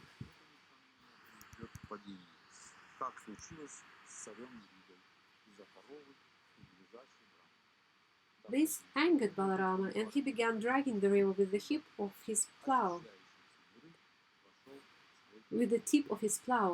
O sinful, Lord Balarama said, O sinful one, disrespecting me, you do not come when I call you, but rather move only by your own whim. Therefore, with the tip of my plow I shall bring you here in 100 streams. Shukadeva Goswami continued. Thus scolded by the Lord, O King, the frightened river goddess Yamuna came and fell at the feet of Sri Balarama, the beloved descendant of Yadu. Trembling, she spoke to him the following words. Goddess Yamuna said, Rama, Rama, O mighty armed one, I know nothing of your powers. With a single portion of yourself, you hold up the earth, O Lord of the universe. My Lord, please release me, O soul of the universe. I didn't understand your position as the Supreme Godhead, but now I have surrendered unto you, and you are always king to your devotees. Shukadeva Goswami continued. Thereupon Lord Balarama released the Yamuna, and like the king of the elephants with the entourage of she-elephants, entered the river's water with his female companions. The Lord played in the water to his full satisfaction, and when he came out, goddess Kanti presented him with blue garments, precious ornaments, and a brilliant necklace. Lord Balarama dressed himself in the blue garments and put on the golden necklace. Anointed with fragrances and beautifully adorned, he appeared as resplendent as Indra's royal elephant. Even today, O king, one can see how the Yamuna flows through the many channels created when it was dragged by the unlimitedly powerful Lord Balarama. Thus she demonstrates his prowess. Thus, for Lord Balarama, all the nights passed like a single night as he enjoyed in Vraja, his mind enchanted by the exquisite charm and beauty of Vraja's young ladies. Srimad Bhagavatam 10.66. Paundraka and false Vasudeva. Shukadeva Goswami said, O king, while Lord Balarama was away visiting Nanda's village of Vraja, the ruler of Karusha, foolishly thinking, I am the supreme Lord Vasudeva, sent a message to Lord Krishna. Paundraka was emboldened by the flattery of childish men who told him, You are Vasudeva, the supreme Lord and master of the universe, who have now descended to the earth. Thus he imagined himself to be the infallible personality of Godhead. Thus slow-witted King Paundraka sent a messenger to the inscrutable Lord Krishna at Dwaraka. Paundraka was acting just like an unintelligent child, whom other children are pretending is a king. Arriving in Dwaraka, the messenger found lotus-eyed Krishna in his royal assembly and relayed the king's message to that Almighty Lord. On Paundraka's behalf, the messenger said, I am the one and only Lord Vasudeva, and there is no other. It is I who have descended to this world to show mercy to the living beings. Therefore give up your false name, O Sattvata. Give up my personal symbols, which out of foolishness you now carry, and come to me for shelter. If you do not, then you must give me battle. Shukadeva Goswami said, King Ugrasena and the other members of the assembly laughed loudly when they heard this vain boasting of unintelligent Paundraka. The personality of Godhead, after enjoying the jokes of the assembly, told the messenger to relay a message to his master. You fool! I will indeed let loose the weapons you boast on this way. When you lie dead, O fool, your face covered by vultures, herons, and water birds, you will become the shelter of dogs. When the Lord had thus spoken, the messenger conveyed his insulting reply to his master in its entirety. Lord Krishna then mounted his chariot and went to the vicinity of Kashi. Upon observing Krishna's preparations for battle, the mighty warrior Paundraka quickly went out of the city with 2 full military divisions. Paundraka's friend, the king of Kashi, followed behind, O king, leading the rear guard with 3 Akshauhini divisions. Lord Krishna saw that Paundraka was carrying the Lord's own insignia, such as the conch shell, disc, sword, and club, and also an imitation Sharnga, bow, and Shivatsa mark. He wore a mock Kaustubha gem, was decorated with a garland of forest flowers, and was dressed in upper and lower garments of fine yellow silk.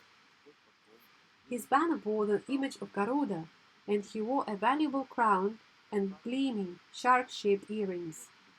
Lord Hari laughed heartily when he saw how the king had dressed up in an exact imitation of his own appearance, just like an actor on stage. The enemies of Lord Hari attacked him with tridents, clubs, bulgeons, pikes, rishtis, barbed darts, lances, swords, axes, and arrows. But Lord Krishna fiercely struck back at the army of Paundraka and Kashiraja, which consisted of elephants, chariots, cavalry, and infantry. The Lord tormented his enemies with his club, sword, Sudarshana disc, and arrows, just as the fire of annihilation torments the various kinds of creatures at the end of a cosmic age. The battlefield, strewn with the dismembered chariots, horses, elephants, humans, mules, and camels that had been cut into pieces by the Lord's disc weapon, shone like the gruesome playground of Lord Bhutapati, giving pleasure to the wise. Lord Krishna then addressed Pandraka. My dear Pandraka, the very weapon you spoke of through your messenger I now release unto you. O fool, now I shall make you renounce my name, which you have falsely assumed. And I will certainly take shelter of you if I do not wish to fight you. Having thus derided Pandraka, Lord Krishna destroyed his chariot with sharp arrows. The Lord then cut off his head with the Sudarshana disc, just as Lord Indra loops off a mountain peak with his thunderbolt weapon. With his arrows, Lord Krishna similarly severed Kashiraja's head from his body, sending it flying into Kashi's city like a lotus flower thrown by the wind. Having thus killed envious Pandraka and his ally, Lord Krishna returned to Dwaraka.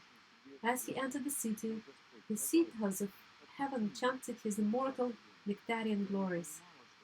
By constantly meditating upon the Supreme Lord, Pandraka shattered all his material bonds. Indeed, by imitating Lord Krishna's appearance, O king, he ultimately became Krishna conscious.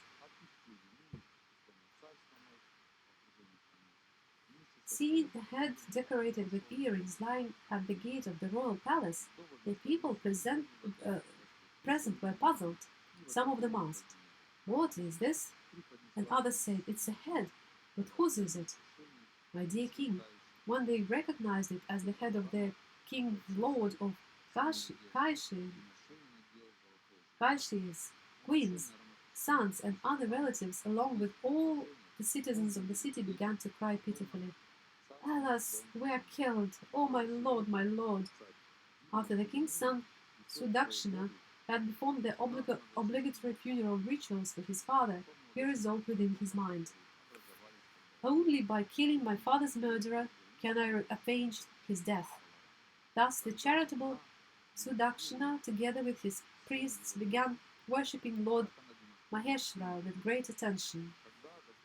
Satisfied by the worship, the powerful Lord Shiva appeared in the sacred precinct of Avimukta and offered Sudakshina his choice of benedictions. The prince chose as his benediction a means to slay his father's killer. Lord Shiva told him, accompanied by Brahmanas, serve the Dakshinagi fire, the original priest, following the injunctions of the Abhichara ritual. Then the Dakshinagni fire, together with many pramatas, will fulfill your desire if you direct it against someone inimical to the Brahmanas. So instructed, Sudakshina strictly observed the ritualistic vows and invoked the Abhichara against Lord Krishna. Thereupon the fire rose up out of the altar pit, assuming the form of an extremely fierce and naked person. The fiery creature's beard and tuft of hair were like molten copper, and his eyes emitted blazing hot cinders. His face looked most frightful, with its fangs and terrible arches and furrowed brows. As he licked the corners of his mouth with his tongue, the demon shook his flaming trident. On legs as tall as palm trees, the monster raced toward Dwarka in the company of ghostly spirits, shaking the ground and burning the world in all directions. Seeing the approach of the fiery demon created by the Abhichara ritual, the residents of Dwaraka were all struck with fear, like animals terrified by a forest fire. Distraught with fear, the people cried out to the Supreme Personality of Godhead, was then playing at dice in the royal court. Save us, O Lord of the three worlds, from this fire burning up the city. Then Lord Krishna heard the people's agitation and saw that even his own men were disturbed. That most worthy given of shelter simply laughed and told them, "Do not fear, I shall protect you."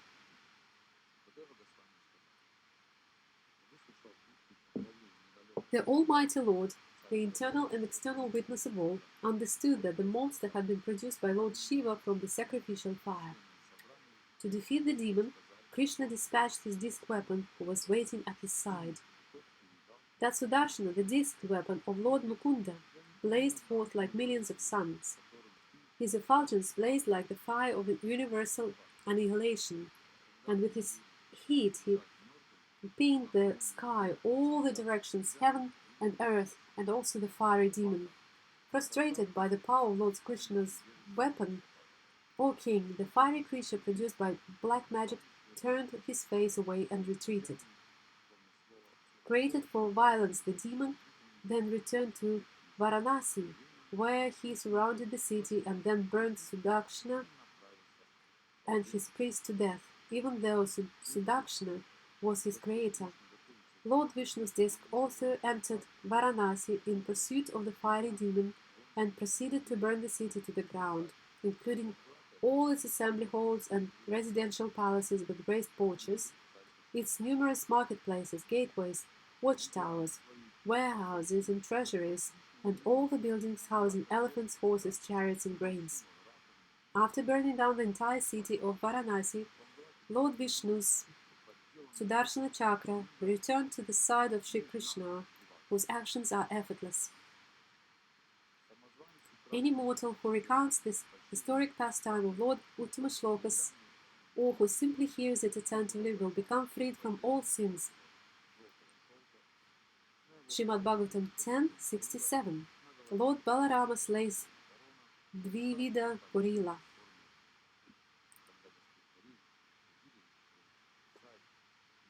The glorious King Parikshit said, "I wish to hear further about Sri Balarama, the unlimited and unmeasurable Supreme Lord, whose activities are all astounding. What else did he do?" Sri Shukadeva Goswami said, "There was an ape named Dvivida, who was a friend of Narakasuras. The powerful Dvivida, the brother of Mainda, had been instructed by King Sugriva to avenge the death of his friend Naraka. The ape Dvivida ravaged the land, setting fires that burned cities, villages, mines, and cowherd dwellings. Once Dvivida tore up a number of mountains and used them to devastate all the neighboring kingdoms, especially the province of Anarta, wherein dwelt his friend's killer, Lord Hari. Another time he entered the ocean and, with the strength of 10,000 elephants, churned up its waters with his arms and thus submerged the coastal regions. The wicked ape tore down the trees in the hermitages of exalted sages and contaminated their sacrificial fires with his fierce feces and urine. Just as a wasp imprisons smaller insects, he arrogantly threw both men and women into caves, into a mountain valley, and sealed the caves shut with boulders. Once, while Dvivida was thus engaged in harassing the neighboring kingdoms and polluting women of respectable families, he heard very sweet singing coming from Raivataka mountain, so he went there. There he saw Sri Balarama, the lord of the Yadus, adorned with a garland of lotuses and appearing most attractive in every limb. He was singing amidst a crowd of young women, and since he had drunk Varuni liquor, his eyes rolled as if he were intoxicated. His body shone brilliantly, as he behaved like an elephant in rut. The mischievous ape climbed a tree branch and then revealed his presence by shaking the trees and making the sound kila kila. When Lord Baladeva's consorts saw the ape's impudence, they began to laugh. They were, after all, young girls who were fond of joking and prone to silliness. Even as Lord Balarama looked on, Dvivida insulted the girls by making odd gestures with his eyebrows, coming right in front of them and showing them his anus. Angered, Lord Balarama, the best of fighters, hurled a rock at him, but the cunning ape dodged the rock and grabbed the Lord's pot of liquor, further infuriating Lord Balarama by laughing and by ridiculing him. Wicked Dvivida then broke the pot and offended the Lord even more by pulling at the girl's clothing. Thus the powerful ape, puffed up with false pride, continued to insult Sri Balarama. Lord Balarama saw the ape's rude behavior and thought of the disruptions he had created in the surrounding kingdoms. Thus the Lord angrily took up his club and his plough weapon, having decided to put his enemy to death. Mighty Dvivida also came forward to do battle. Uprooting his salad tree with one hand, he rushed toward Balarama and struck him on the head with a tree trunk. But Lord Sankarsana remained as motionless as a mountain and simply grabbed the log as it fell upon his head. He then struck Dvivida with his club named Sunanda. Struck on the skull by the Lord's club, Dvivida became brilliantly decorated by the outpour of blood, like a mountain beautified by red oxide. Ignoring the wound, Dvivida uprooted another tree, stripped it of leaves by brute force, and struck the Lord again. Now enraged, Lord Balarama shattered the tree into hundreds of pieces, upon which Dvivida grabbed yet another tree and furiously hit the Lord again. This tree, too, the Lord smashed into hundreds of pieces, thus fighting the Lord, who again and again demolished the trees he was attacked with. Dvivida kept on uprooting trees from all sides until the forest was left treeless. The angry ape then released a rain of stones upon Lord Balarama. But the wielder of the club easily pulverized them all. Dvivida, the most powerful of apes, now clenched his fists at the end of his palm tree-seized arms, came before Lord Balarama and beat his fists against the Lord's body.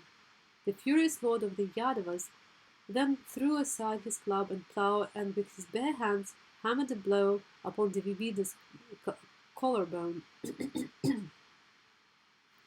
The ape collapsed, vomiting blood. When he fell, O tiger among the Kurus, Raivataka mountain shook, along with its cliffs and trees, like a wind-tossed boat at sea. In the heavens the demigods, perfect mystics, and great sages cried out, "Victory to you! Obeisances to you! Excellent! Well done!" and showered flowers upon the Lord. Having thus killed Dvivida, who had disturbed the whole world, the Supreme Lord returned to his capital as the people along the way chanted his glories. Srimad Bhagavatam 10:68. The marriage of Samba.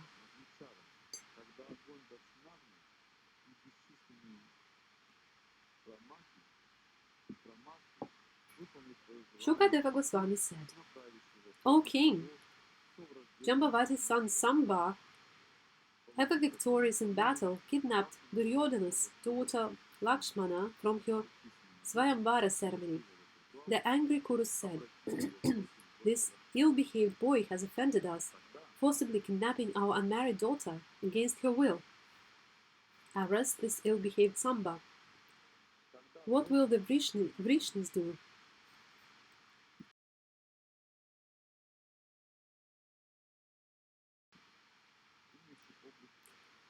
By our grace, they are ruling land that we have granted them. If the Vrishnis come here when they learn that their son has been captured, we will break their pride. Thus they'll become subdued, like bodily senses brought under strict control. After saying this and having their plan sanctioned by the senior member of the Kuru dynasty, Karna, Sala, Buri, Yajnaketu, and Suyodhana set out to attack Samba. Seeing Duryodhana and his companions rushing toward him, Samba, the great chariot fighter, took up his splendid bow and stood along like a lion. Determined to capture him, the angry bowman, led by Karna, shouted at Samba, "Stand and fight! Stand and fight!" They came straight for him and showered him with arrows. O best of the Kurus! As Krishna's son Samba was being unjustly harassed by the Kurus, that darling of the Yadu dynasty did not tolerate the attack any more than a lion would tolerate an attack of puny animals. Twanging his wonderful bow, heroic Samba struck with arrows the 6 warriors headed by Karna. He pierced the 6 chariots with as many arrows, each team of 4 horses with 4 arrows, and each chariot driver with a single arrow. And he similarly struck the great bowman who commanded the chariots. The enemy warriors congratulated Samba for his display of prowess, but they forced him down from his chariot. Thereupon 4 of them struck his 4 horses, 1 of them struck down his chariot driver, and another broke his bow. Having deprived Samba of his chariot during the fight, the Kuru warriors tied him up with great difficulty and then returned victorious to their city, taking the young boy and their princess. O king, when the Yadavas heard news of this from Sri Narada, they became angry. Urged by King Ugrasena, they prepared for war against the Kurus. Lord Balarama, however, cooled the tempers of the Vrishni heroes who had already put on their armor. He who purifies the age of quarrel did not want a quarrel between the Kurus and Vrishnis. Thus, accompanied by Brahmanas and family elders, he went to Hastinapura on his chariot, which was effulgent as the sun. As he went, he appeared like the moon surrounded by the ruling planets. Upon arriving at Hastinapura, Lord Balarama remained in a garden outside the city and sent Uddhava ahead to probe King Dhritarashtra's intentions. After he had offered proper respects to the son of Ambika, Dhritarashtra, and to Bhishma, Drona, Balika, and Duryodhana, Uddhava informed them that Lord Balarama had arrived. Overjoyed to hear that Balarama, their dearmost friend, had come, they first honored Uddhava and then went forth to meet the Lord, carrying auspicious offerings in their hands. They approached Lord Balarama, and one worshipped him with gifts of cow and arghya, as was fitting. Those among the Kurus who understood his true power bowed down to him, touching their heads to the ground. After both parties had heard that their relatives were doing well, and both had inquired into each other's welfare and health, Lord Balarama forthrightly spoke to the Kurus as follows. Lord Balarama said, King Ugrasena is our master and the ruler of kings. With undivided attention you should hear what he has ordered you to do, and then you should do it at once. King Ugrasena has said, even though by irreligious means several of you defeated a single opponent who follows the religious codes, still I am tolerating this for the sake of unity among family members. Upon hearing these words of Lord Baladevas, which were full of potency, courage and strength, and were appropriate to his transcendental power, the Kauravas became furious and spoke as follows. The Kuru nobles said, Oh, how amazing this is! The force of time is indeed unsurmountable. Although a shoe now wants to climb on the head that bears the royal crown, it is because these Vrishnis are bound to us by martial ties that we have granted them equality, allowing them to share our beds, seats, and meals. Indeed, It is we who have given them their royal thrones. Only because we looked the other way they could enjoy the pair of yak-tail fans and the conch shell, white umbrella throne and royal bed. No longer should the Yadus be allowed to use these royal symbols, which now cause trouble for those who gave them, like milk-fed, to poisonous snakes. Having prospered by grace, these Yadavas have now lost all shame and are daring to command us. How would even Indra dare usurp anything that Bhishma, Drona, Arjuna, or the other Kurus have not given him? It would be like a lamb claiming the lion's kill.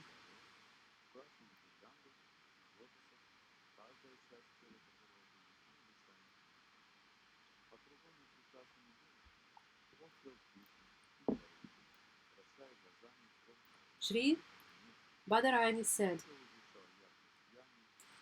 O best of the Bharatas, after their arrogant Kurus, thoroughly puffed up by the opulence of their high birth and relations, had spoken these harsh words to Lord Balarama, they turned and went back to their city. Seeing the bad character of the Kurus and hearing their nasty words, the infallible Lord Balarama became filled with rage.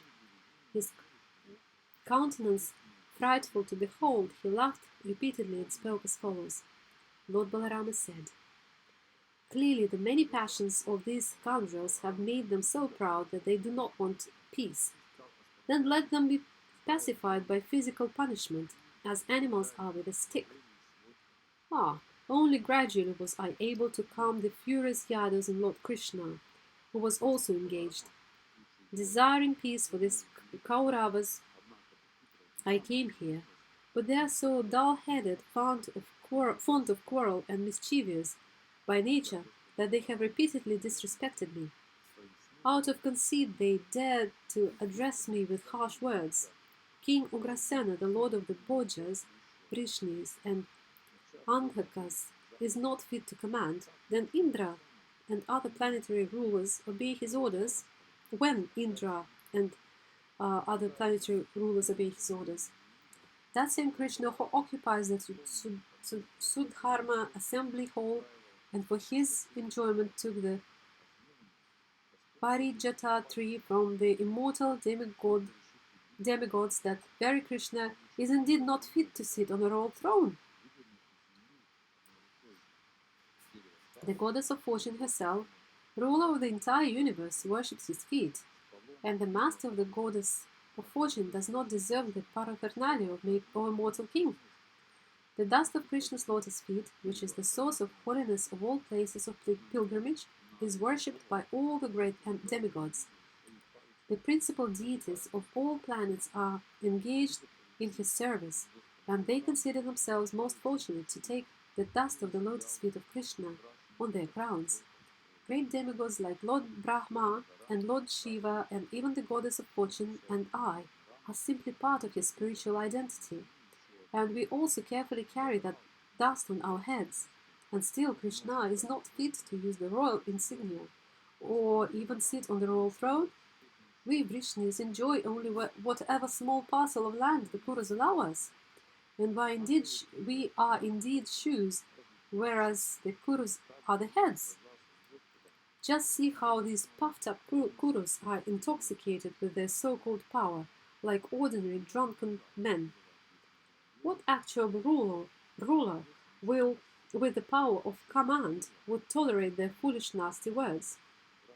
Today I shall rid the earth of the Kauravas, declared the furious Balarama. Thus he took his plough, weapon, and rose up it to set the three worlds ablaze. The Lord angrily dug up Hastinapura with the tip of his plough and began to drag it, intending to cast the entire city into Ganges.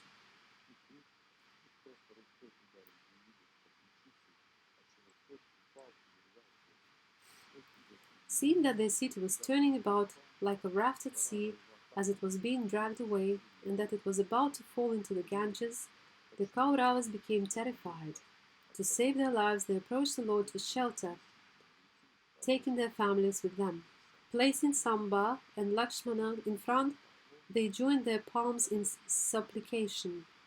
The Kauravas said, Rama, Rama, foundation of everything.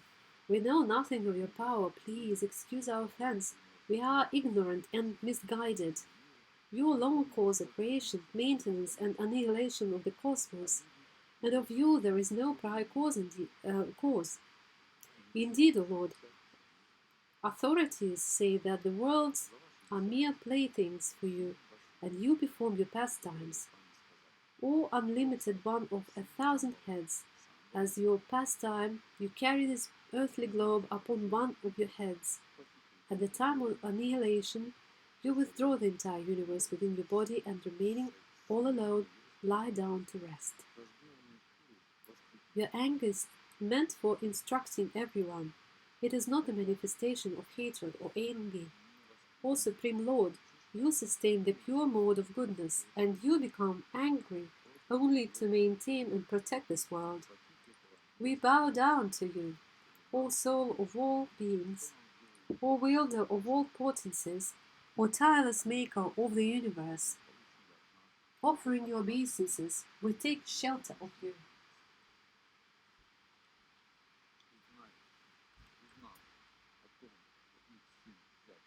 Shukadeva Goswami said, thus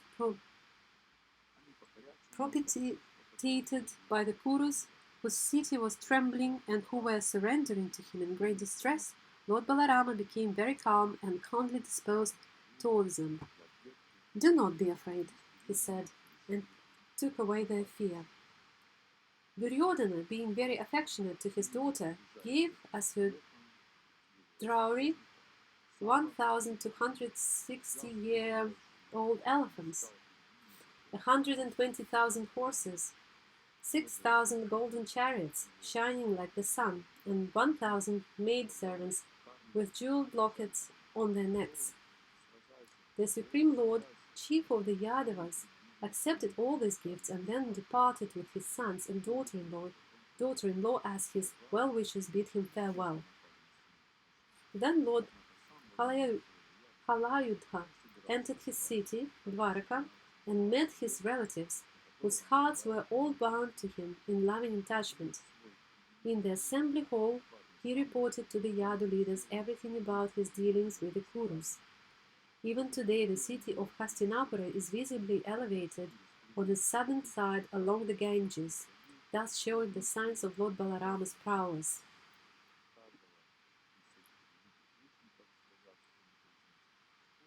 Srimad Bhagavatam 10:69. Narada Muni visits Lord Krishna's palaces in Dwaraka.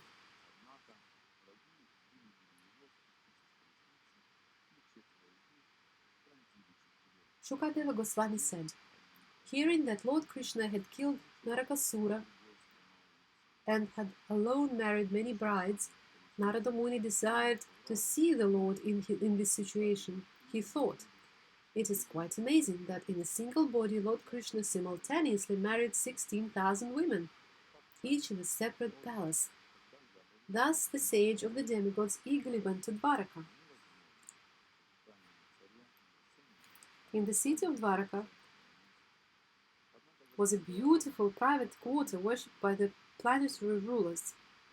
This district, where the demigod Vishvakarma had shown all his divine skill, was the residential area of Lord Hari, and thus it was gorgeously decorated by the 16,000 palaces of Lord Krishna's queens.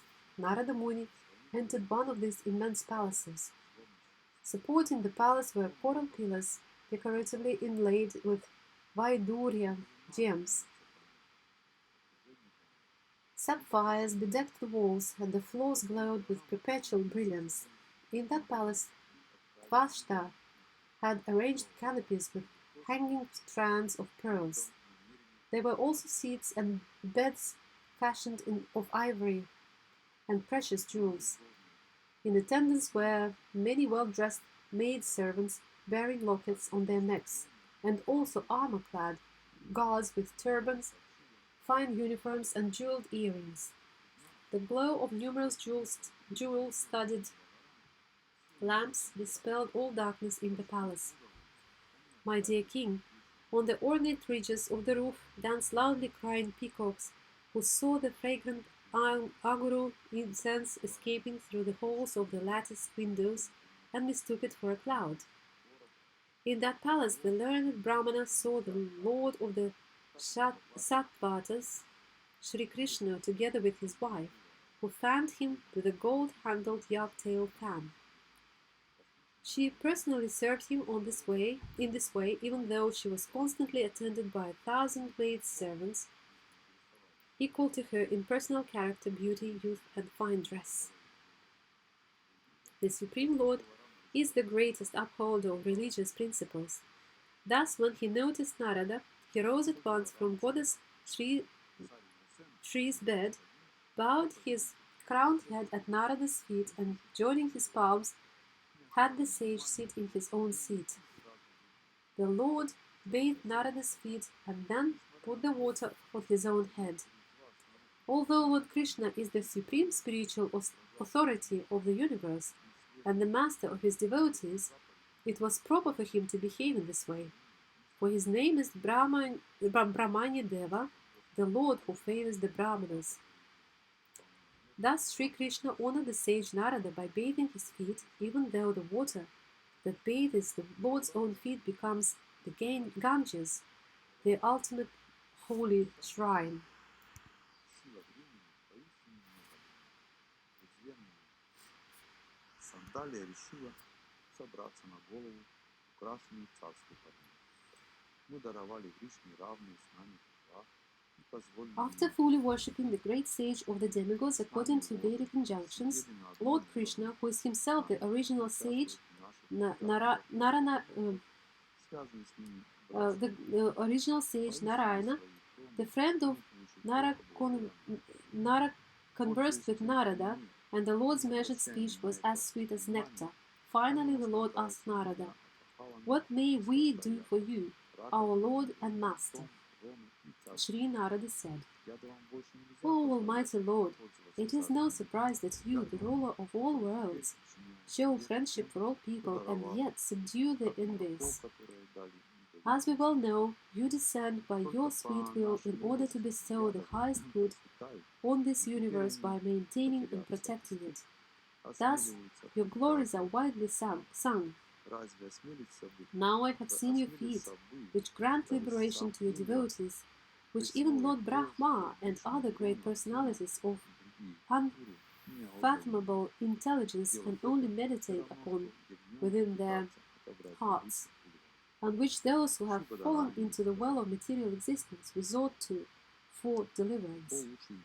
Please favor me so that I may constantly think of you as I travel about. Please grant me the power to remember you." Narada then entered the palace of another Lord Krishna's wives, my dear king. He was eager to witness the spiritual potency possessed by the master of all masters of mystic power. There he saw the Lord playing at dice with his beloved consort and his friend Uddhava. Lord Krishna worshipped Narada by standing up, offering him a seat, and so on, and then, as if he did not know, asked him, "When did you arrive? What can needy persons like us do for those who are full in themselves? In any case, my dear Brahmana, please make my life auspicious." Thus addressed, Narada was astonished. He simply stood up silently and went to another palace. This time, Naradaji saw that Lord Krishna was engaged as an affectionate father, petting his small children. From there, he entered another palace and saw Lord Krishna preparing to take his bath. In one palace, the Lord was offering oblations into the sacrificial fires, in another worshipping through the 5 Mahayagyas, in another feeding Brahmanas, and in yet another eating the remnants of food left by Brahmanas. Somewhere Lord Krishna was observing the rituals for worship at sunset by refraining from speech and quietly chanting the Gayatri mantra, and elsewhere he was moving about with sword and shield in the areas set aside for sword practice. In one place, Lord Когда Graja was riding on horses, elephants, and chariots, and in another place he was resting on his bed while bards recited his glories. Somewhere he was consulting with royal ministers like Uddhava, and somewhere else he was enjoying in the water, surrounded by many society girls and other young women. Somewhere he was giving well-decorated cows to exalted brahmanas, and elsewhere he was listening to the auspicious narrations of epic histories of Puranas. Somewhere Lord Krishna was found enjoying the company of a particular wife by exchanging joking words with her. Somewhere else he was found engaged, along with his wife, in religious ritualistic functions. Somewhere Krishna was found engaged in matters of economic development, and somewhere else he was found enjoying family life, according to the regulative principles of the Shastras. Somewhere he was sitting alone, meditating on the Supreme Personality of Godhead, who is transcendental to material nature, and somewhere he was rendering mental service to his elders, offering them desirable things and reverential worship.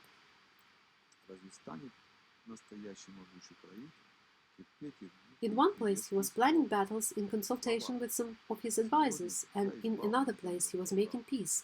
Somewhere Lord Keshava and Lord Balarama were together pondering the welfare of the pious. Narada saw Lord Krishna engaged in getting his sons and daughters married to suitable brides and bridegrooms at the appropriate time, and the marriage ceremonies were being performed with great pomp.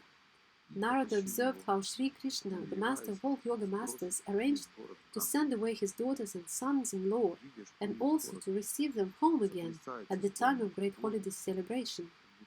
All the citizens were astonished to see these celebrations. Somewhere he was worshipping all the demigods with elaborate sacrifices, and elsewhere he was fulfilling his religious obligations by doing public welfare work, such as the construction of wells, public parks, and monasteries. In another place he was on a hunting expedition, mounted on his Sindhi horse and accompanied by the most heroic of the Gaddas. He was killing animals meant for offering in a sacrifice. Somewhere Krishna, the Lord of mystic power, was moving about in disguise among the homes of ministers and other citizens in order to understand what each of them was thinking.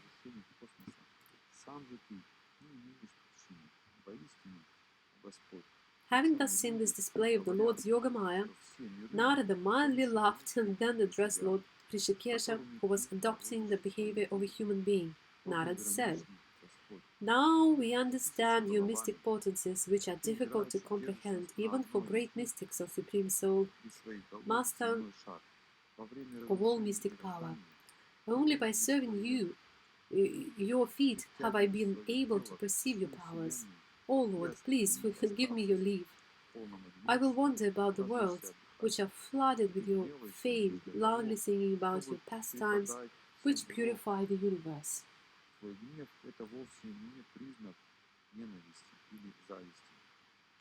The Supreme Personality of God had said, "O Brahmana, I am the speaker of religion, its performer and sanctioner. I observe religious principles to teach them to the world. My child, do not be disturbed." Shukadeva Goswami said, "Thus in every palace Narada saw the Lord in his same personal form, executing the transcendental principles of religion that purify those engaged in household affairs. Having repeatedly seen the vast mystic display of Lord Krishna, whose power is unlimited, the sage was amazed and filled with wonder. Lord Krishna greatly honored Narada, faithfully presenting him with gifts related to economic prosperity, sense gratification, and religious duties. Thus fully satisfied, the sage departed, constantly remembering the Lord. In this way, Lord Narayana imitated the ways of ordinary humans, manifesting his divine potencies for the benefit of all beings. Thus he enjoyed taking in the company of his 16,000 exalted consorts, who served the Lord with their shy, affectionate glances and laughter.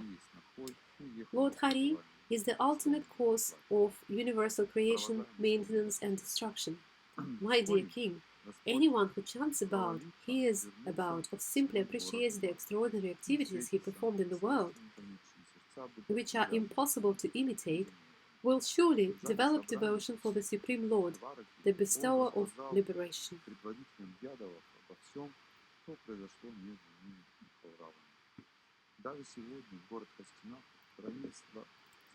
Srimad Bhagavatam 10.70 Lord Krishna's daily activities.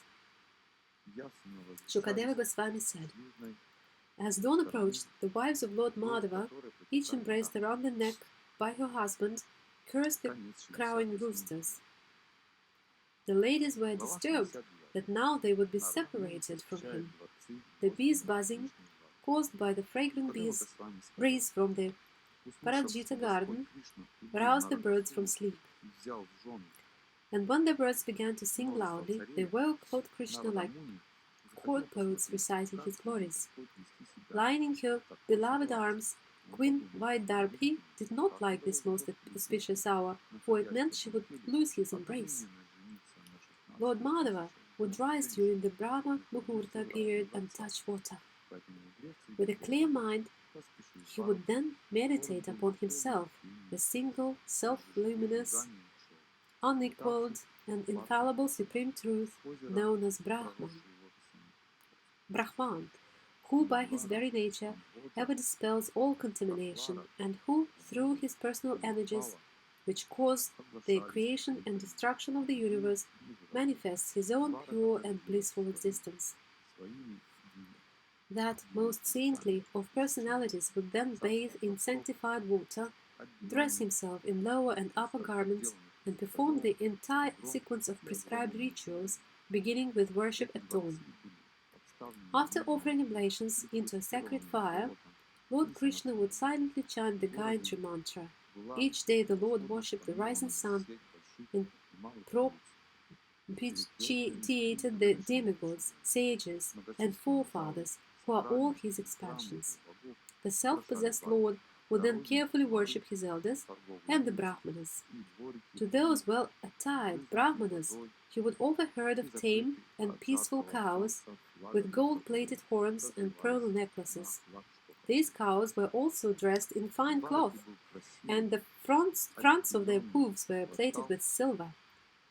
Providers of abundant milk, they had each given birth only once, and were accompanied by their calves. Daily the Lord gave many groups of 13,084 cows to the learned Brahmanas, together with linen, deerskin, and sesame seeds.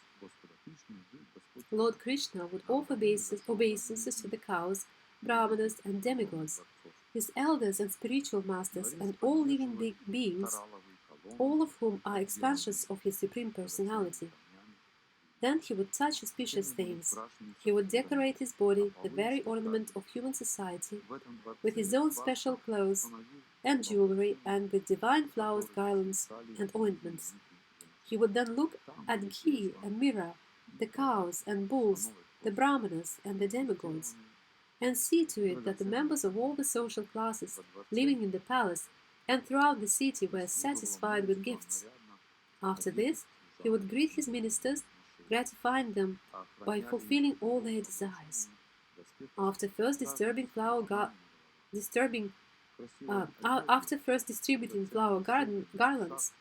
pan and sandalwood paste to the Brahmanas, he would give this gift to his friends, ministers, and wives, and finally he would partake of them himself. By then the Lord's driver would have brought his supremely wonderful chariot, yoked with Sugriva and his other horses. His charioteer would bow down to the Lord and then stand before him. Holding on to his charioteer's hands, Lord Krishna would mount the chariot together with Satyaki and Uddhava, and like the sun rising over the easternmost mountain. The palace women would look upon Lord Krishna with shy, loving glances, and thus he would get free from them only with difficulty. He would then set off his smiling face, captivating their minds. The Lord, attended by all the Vrishnis, would enter the Sudharma assembly hall, which protects those who enter it from the 6 waves of material life, dear King. As the Almighty Supreme Lord would seat himself upon his exalted throne, there in the assembly hall, he shone with his quite unique effulgence, illuminating all the quarters of space. Surrounded by the Yadus, lying among them, that best of the Yadus appeared like the moon amidst many stars. And there, O King, jesters would entertain the Lord by displaying various comic moods, expert entertainers would perform for him, and female dancers would dance energetically. These performers would dance and sing to the sound of mridangas, venas, murajas, flutes, cymbals, and conch shells, while professional poets, chroniclers, and panegyrics would recite the Lord's glories. Some brahmanas sitting in that assembly hall would fluently chant Vedic mantras, while others recounted stories of past kings of pious renown. Once a certain person arrived in the assembly, O King, who had never been seen there before. The doorkeepers announced him to be Lord and then escorted him inside. That person bowed down to Krishna, the Supreme Personality of Godhead, and with joined palms he described to the Lord how a number of kings were suffering because Jarasandha had imprisoned them.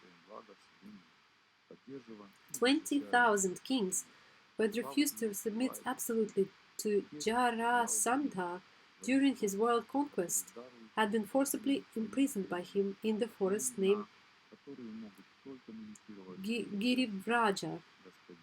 The king said, as related through their messenger, O Krishna, Krishna, O immeasurable soul, destroy fear for those surrendered to you. Despite our separatist attitude, we have come to you for shelter out of fear of material existence. People in this world are always engaged in sinful activities and are thus bewildered about their real duty, which is to worship you according to your commandments. This activity would truly bring them good fortune. Let us offer our obeisances unto the all-powerful Lord, who appears at time and suddenly cuts down one's stubborn hope for a long life in this world. You are the predominating Lord of the universe, and have descended onto this world with your personal power to protect the saintly and suppress the wicked. We cannot understand, O Lord, how anyone can transgress your law and still continue to enjoy the fruits of his work. O Lord, with this corpse-like body always full of fear, we bear the burden of the relative happiness of kings, which is just like a dream. Thus we have rejected the real happiness of the soul, which comes by rendering selfless service to you. Being so very wretched, we simply suffer in this life under the spell of your illusory energy. Therefore, since your feet relieve the sorrow of those who surrender to them, please release us, prisoners from the shackles of karma, manifest as the king of Magadha. Wielding alone the prowess of 10,000 mad elephants, he has locked us up in his house, just like a lion captures sheep. O wielder of the disc, your strength is unlimited, and thus 17 times you crushed Jarasandha in battle, but then, absorbed in human affairs, you allowed him to defeat you once. Now he is so filled with pride that he dares to torment us, your subjects. O conquerable one, please rectify the situation.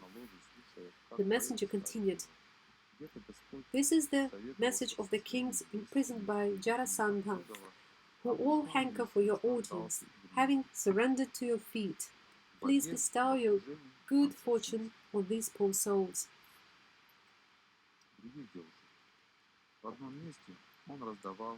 Shukadeva Goswami said, When the king's messenger had thus spoken, the sage of the demigods, Narada, suddenly appeared, being a mass of golden matted locks on his head, a mass of golden matted locks on his head. The supremely effulgent sage entered like the brilliant sun. Lord Krishna is the worshipable master of even planetary rules, like Lord Brahma and Lord Shiva. Yet, as soon as he saw that Narada Muni had arrived, he joyfully stood up along with his ministers and secretaries to receive the great sage and offer his respectful obeisances by bowing his head. After Narada had accepted the seat offered to him, Lord Krishna honored the sage according to scriptural injunctions, and, gratifying him with his reverence, spoke the following truthful and pleasing words. Lord Krishna said, "It is certain that today the three worlds have attained freedom from all fear, for that is the influence of such a great personality as you, who travel at will throughout all the world. There is nothing unknown to you within God's creation. Therefore, please tell us what the Pandavas intend to do." Sri Narada said, "I have seen many times the insurmountable power of your Maya, O Mighty One, by which you bewilder even the creator of the universe, Brahma. O all-encompassing Lord, it does not surprise me that you disguise yourself by your own energies while moving among the created beings, as a fire converses its own light with smoke. As the fire covers its own light with smoke. Who can properly understand your purpose? With your material energy, you expand and also withdraw this creation, which thus appears to have substantial existence. Obeisances to you, whose transcendental position is unconceivable. The living being caught in the cycle of birth and death does not know how he can be delivered from the material body, which brings him so much trouble. But you, the Supreme Lord, descend to this world in various personal forms, and by performing your pastimes, you illuminate the soul's path with the blazing torch of your fame. Therefore, I surrender unto you. Nonetheless, of supreme truth, plain the path of a human being, I shall tell you what your devotee I will tell you what your devotee Yudhishthira Maharaja, the son of your father's sister, intends to do. Desiring unrivaled sovereignty, King Yudhishthira intends to worship you with the greatest fire sacrifice, the Rajasuya. Please bless this endeavor. O Lord, exalted demigods and glorious kings, eager to see you, will all come to that best of sacrifices. O Lord, even outcasts are purified by hearing and chanting your glories and meditating upon you, the absolute truth. What then to speak of those who see and touch you? My dear Lord, you are the symbol of everything auspicious. Your transcendental name and fame is spread like a canopy all over the universe, including the higher, middle, and lower planetary systems. The transcendental water that washes your lotus feet is known in the higher planetary systems as the Mandakini River, in the lower planetary systems as the Bhagavatam, and in this earthly planetary system as the Ganges. This sacred transcendental water flows throughout the entire universe, purifying wherever it goes. Shukadeva Goswami said, when his supporters, the Yadavas, objected to this proposal out of eagerness to defeat Jarasandha, Lord Keshava turned to his servant Uddhava and, smiling, addressed him with fine words.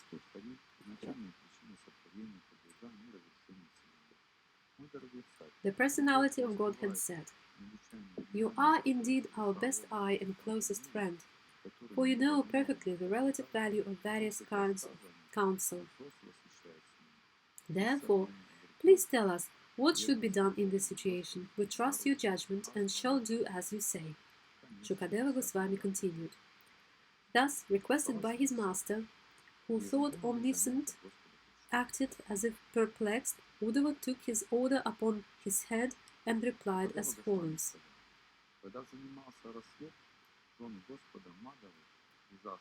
Srimad Bhagavatam 10:71. The Lord travels to Indraprastha. Shukadeva Goswami said, having thus heard the statement of Devarshi Narada and understanding the opinions of both the assembly and Lord Krishna, the great-minded Uddhava began to speak. Sri Uddhava said, O Lord, as the sage advised, you should help your cousin fulfill his plan for performing the Rajasuya sacrifice, and you should also protect the kings who are begging for your shelter. Only one who has conquered all opponents in every direction can perform the Rajasuya sacrifice. O Almighty One, thus, in my opinion, conquering Jarasandha will serve both purposes. By this decision, there will be great gain for us, and you will save the kings. Thus, Govinda, you will be glorified. The invincible king Jarasandha is as strong as 10,000 elephants. Indeed, other powerful warriors cannot defeat him. Only Bhima is equal to him in strength. He will be defeated in a match of single chariots, not when he is with his 100 military divisions. Now Jarasandha is so devoted to Brahminical culture that he never refuses requests from Brahmanas. Bhima should go to him, disguised as a Brahmana, and beg charity. Thus he will obtain single combat with Jarasandha. And in your presence Bhima will no doubt kill him. Even Lord Brahma and Lord Shiva act only as your instruments in cosmic creation and annihilation, which are ultimately done by you, the Supreme Lord, and your invisible aspect of time. In their homes, the godly wives of the imprisoned kings sing of your noble deeds about how you will kill their husbands' enemy and deliver them. The gopis also sing your glories, how you killed the enemy of the elephant king, Gajendra, and enemy of Sita, daughter of Janaka, and the enemies of your own parents as well. So also do the sages who have obtained your shelter glorify you, as do we ourselves. O Krishna, the killing of Jarasandha, which is certainly a reaction of his past sins, will bring himself immense benefit. Indeed, it will make possible the sacrificial ceremony you desire. Shukadeva Goswami said, O king, Devarshi Narada, the Yadu elders and Lord Krishna all welcomed Uddhava's proposal, which was entirely auspicious and infallible. The Almighty Personality of Godhead, the son of Devaki, begged his superior for permission to leave. Then he ordered his servants, headed by Daruka and Jayata, to prepare for departure, O slayer of enemies.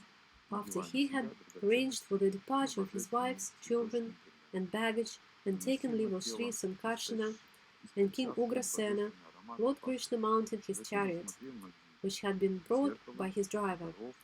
It flew a flag marked with the emblem of Garuda.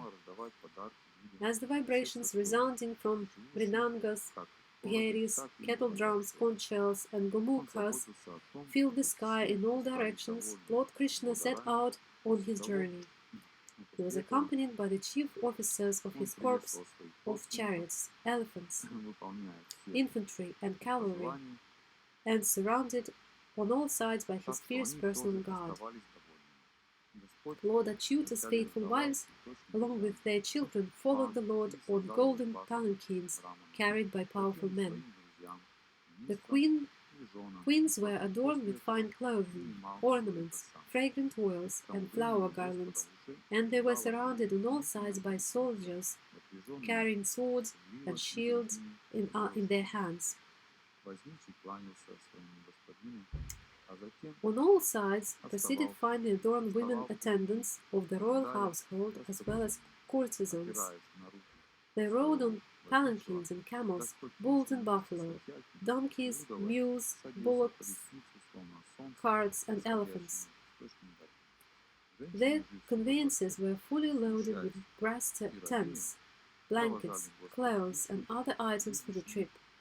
The Lord's army boasted royal umbrellas, chamara fans, and huge flagpoles with waving banners. During the day, the sun's rays reflected brightly from the soldiers' fine weapons, jewelry, helmets, and armor. Thus, Lord Krishna's army, noisy with shouts and clatter, appeared like an ocean stirring with agitated waves and timingler fish. Honored by Sri Krishna, the chief of the Yadus, Narada Muni bowed down to the Lord. All of Narada's senses were satisfied by his meeting with Lord Krishna. Thus, having heard the decision of the Lord and having been worshipped by him, Narada placed him firmly within his heart and departed through the sky.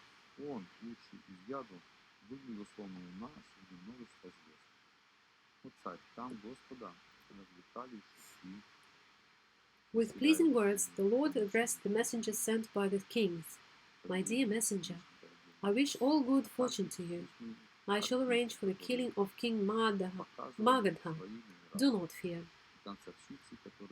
Thus addressed, the messenger departed and accurately relayed the Lord's message to the kings. Eager for freedom, they then waited expectantly for their meeting with Lord Krishna. As he traveled through the provinces of Anarta, Sauvira, Marudesha, and Vinashana, Lord Hari crossed rivers and passed mountains, cities, villages, cow pastures, and quarries. After crossing the rivers Sadvati and Saraswati, he passed through Panchala and Matsya and finally came to Indraprastha. King Yudhishthira was delighted to hear that the Lord, whom human beings rarely see, had now arrived. Accompanied by his priests and dear associates, the king came out to meet Lord Krishna. As song and musical instruments resounded along with the loud vibration of Vedic hymns, the king went forth with great reverence to meet Lord Hrishikesha, just as the senses go forth to meet the consciousness of life. The heart of King Yudhishthira melted with affliction when he saw the dearmost friend Lord Krishna after such a long separation, and he embraced the Lord again and again. The eternal form of Lord Krishna is the everlasting residence of the goddess of fortune. As soon as King Yudhishthira embraced him, the king became free of all the contamination of material existence. He immediately felt transcendental bliss and merged in an ocean of happiness.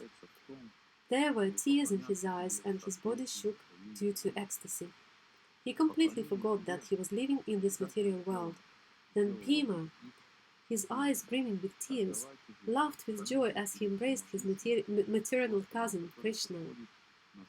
Arjuna and the twins Nakula and Sahadeva also joyfully embraced their dearmost friend and the infallible God, and they cried profusely. After Arjuna had embraced him once more, and Nakula and Sahadeva had offered him their obeisances, Lord Krishna bowed down to the Brahmanas and elders present, thus properly honoring the respectable members of the Kuru, Srinjaya and Kaikaya clans. Sutas, Magathas, Gandharvas, Vandis, jesters and Brahmanas all glorified the lotus-eyed Lordson, reciting prayers, some dancing and singing as mridangas, conchs, kettle drums, veenas, panavas, and gomukhas resounded. Thus, surrounded by his well-wishing relatives and praised on all sides, Lord Krishna, the crest jewel on the justly renowned,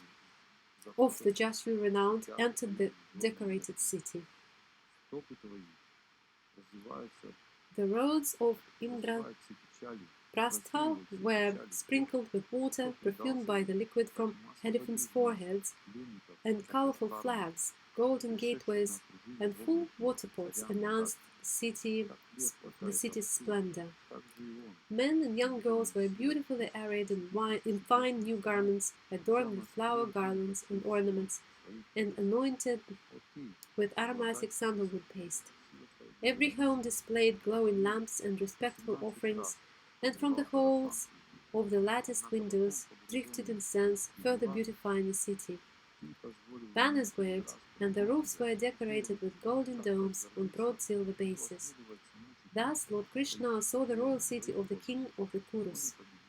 When the young women of the city heard that Lord Krishna, the reservoir of pleasure for human eyes, had arrived, they hurriedly went into the royal road to see him. They abandoned their household duties and even left their husbands in bed, and in their eagerness the knots of their hair and garments came loose. The royal road being quite crowded with elephants, horses, chariots, and foot soldiers, the women climbed to the top of their houses, where they caught sight of Lord Krishna and his queens. The city ladies scattered flowers upon the Lord, embraced him in their minds, and expressed their heartfelt welcome with broadly smiling glances.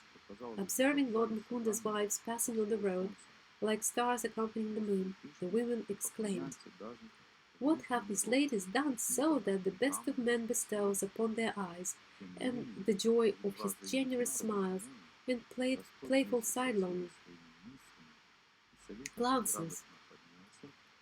In various places, citizens of the city came forward holding auspicious offerings for Lord Krishna, and sinless leaders of occupational guilds came forward to worship the Lord. With wide-open eyes, the members of the royal household came forward in a flurry of lovingly greet Lord Mukunda, and thus the Lord entered the royal palace. When Queen Pritha saw her nephew Krishna, the master of the three worlds, her heart became filled with love. Rising from her couch with her daughter-in-law, she embraced the Lord. King Yudhishthira respectfully brought Lord Govinda, the supreme god of gods, to his personal quarters. The king was so overcome with joy that he could not remember all the rituals of worship. Lord Krishna bowed down to his aunt and the wives of his elders, O king, and then Draupadi and the Lord's sister bowed down to him. Encouraged by her mother-in-law, Draupadi worshipped all of Krishna's wives, including Rukmini, Satyabhama, Bhadra, Jambavati, Kalindi, Mitravinda, the descendant of Sibi, the chaste Nagnajiti, and the other queens of the Lord who were present. Draupadi honored them all with such gifts as clothing, flower, garlands, and jewelry. King Yudhishthira arranged for Krishna's rest and saw to it that all who came along with him, namely his queens, soldiers, ministers, and secretaries, were comfortably situated. He arranged that they would experience a new feature of reception every day while staying as guests of the Pandavas. Desiring to please King Yudhishthira, the Lord resided at Indraprastha for several months. During his stay, he and Arjuna satisfied the fire god by offering him the Khandava forest, and they saved Maya Davana, who then built King Yudhishthira a celestial assembly hall. The Lord also took the opportunity to go riding in his chariot in the company of Arjuna, surrounded by retinue of soldiers.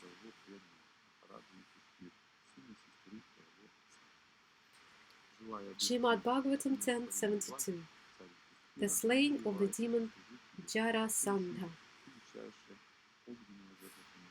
Shukadeva Goswami said, Пожалуйста, one day, его в этом as King Yudhishthira sat in the royal assembly, surrounded by eminent sages, brahmanas, kshatriyas, and vaishyas, and also by his brothers, spiritual masters, family elders, blood relations, in-laws, and friends, ну, Господь, he addressed Lord Krishna as everyone listened. Sri Yudhishthira said, O Govinda, I desire to worship your auspicious, opulent expansion by the Rajasuya sacrifice, the king of Vedic ceremonies. Please make our endeavor a success, my Lord. Purified persons who constantly serve, meditate upon, and glorify your shoes, which destroy everything unauspicious, are sure to obtain freedom from material existence, O lotus-naveled one. Even if they desire something in the world, they obtain it, whereas others who do not take shelter of you are never satisfied, O Lord. Therefore, Lord, all of lords, let the people of this world see the power of devotional service rendered to your lotus feet. Please show them, O Almighty One, the position of those Kurus and Srinjayas who worship you, and the position of those who do not. Within your mind, there can be no such differentiation as this one is mine and that is another's, because you are the supreme absolute truth, the soul of all beings, always equiposed and enjoying transcendental happiness within yourself. Just like the heavenly desire tree, you bless all who properly worship you, granting their desired fruits in proportion to the service they render you. There is nothing wrong in this. Мы полностью доверяем твоему решению и сделаем так, как ты скажешь. Шукадева Госвами продолжает. The Supreme Personality of Godhead said, который, несмотря на свое всеведение, поступал так, как выполнил задачи, Гурова, повинуясь его приказам, ответил так. Your decision is perfect, O King, and thus your noble fame will spread to all the worlds, O tormentor of your enemies. Indeed, my Lord, for the great sages, the forefathers, and the demigods, for our well-wishing friends, and indeed for all living beings, the performance of this king of Vedic sacrifices is desirable. First, conquer all kings, bring the earth under your control, and collect all the required paraphernalia. Then execute this great sacrifice. These brothers of yours, O king, have taken birth as partial expansions of the demigods ruling various planets, and you are so self-controlled that you have conquered even me, who am unconceivable for those who cannot control their senses. No one in this world, even a demigod, what to speak of an earthly king, can defeat my devotee with his strength, beauty, fame, or riches.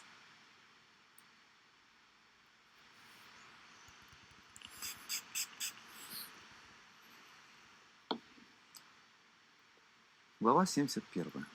Господь приезжает в Индрапрастху. Shukadeva Goswami said, Шукадева Госвами сказал, upon hearing these words, sung by the Supreme Lord, King Yudhishthira became joyful, and his face blossomed like a lotus. Thus he sent forth his brothers, who were empowered with Lord Vishnu's potency, to conquer all directions. He sent Sahadeva to the south with the Srinyayas, Nakula to the west with the Mastyas, Arjuna to the north with the Kekayas, and Bhima to the east with the Madrakas. After defeating many kings with their prowess, these heroic brothers brought back abundant wealth for Yudhishthira Maharaja, who was intent on performing the sacrifice of king. When King Yudhishthira heard that Jarasandha remained undefeated, he set to pondering, and then the primeval Lord Hari told him the means Uddhava had described for defeating Jarasandha. Thus, Bhishma, Sena, Arjuna, and Krishna disguised themselves as brahmanas and went to Girivraja, my dear king, where the son of Brihadratha was to be found. Disguised as Brahmanas, the royal warriors approached Jarasandha at home during the appointed hour for receiving guests.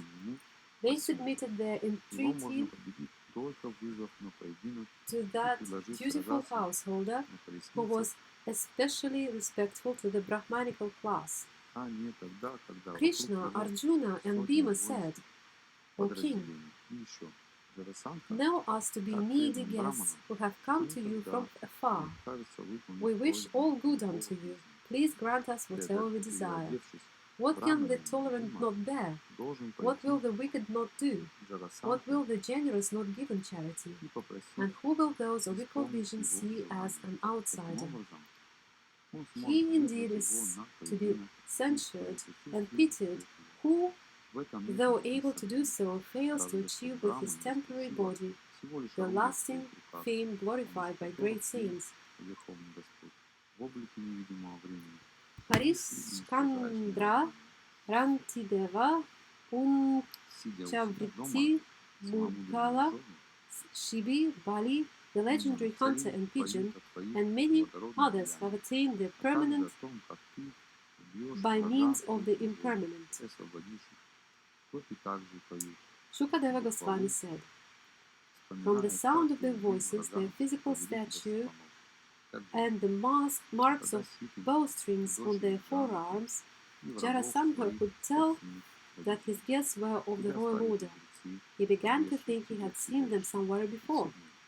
Jarasandha thought, there are surely members of the royal order dressed as Brahmanas, but still I must grant their request for charity, even if they beg me for my own body. Indeed, the spotless glories of Bali Maharaja are heard throughout the world. Lord Vishnu, wishing to recover Indra's opulence from Bali, appeared before him in the guise of Brahmana and made him fall from his powerful position. Though aware of the rules and forbidden by his guru, Bali, king of the demons, still gave Vishnu the whole earth in charity.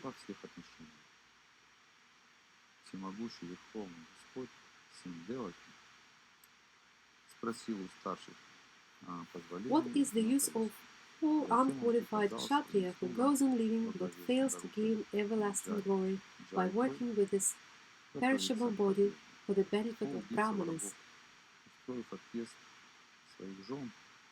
Shukadeva Goswami continued, thus making up his mind, the generous Jarasandha addressed Krishna, Arjuna and Bhima. O learned Brahmanas, choose whatever you wish. I will give it to you, even if it is my own head. The Supreme Personality, the Supreme Lord said, O exalted King, give us battle in the form of a duel if you think it fitting. We are princes and have come to beg a fight. We have no other request to make of you. Over there is Bhima, son of Pritha, and this is his brother Arjuna. Know me to be their maternal cousin, Krishna, your enemy. Shukadeva Goswami continued. Thus challenged Magadharaja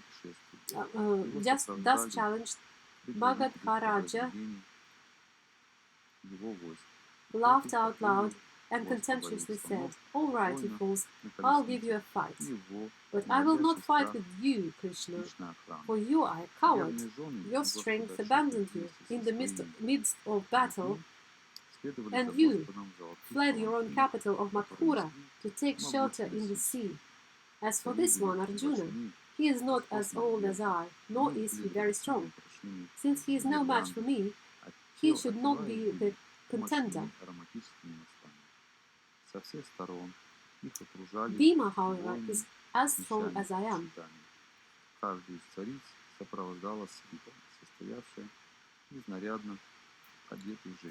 Having said this, Jarasandha offered Bhishma Sena a huge club, took up another himself and went outside the city. The two heroes thus began battling each other on the level fighting grounds outside the city. Maddened with the fury of combat, they struck each other with their lightning bolt-like clubs. As they skillfully circle left and right, like actors dancing on stage, the fight presented a magnificent spectacle. When Jarasandha's and Bhishmasena's clubs loudly collided, O king, the sound was like the impact of the big tusks of two fighting elephants, or the crash of a thunderbolt in a flashing electrical storm. They swung their clubs at each other with such speed and force that, as the clubs struck their shoulders, hips, feet, hands, thighs, and collarbones, the weapons were crushed and broken like branches of arca trees, with which two engaged elephants furiously attacked each other.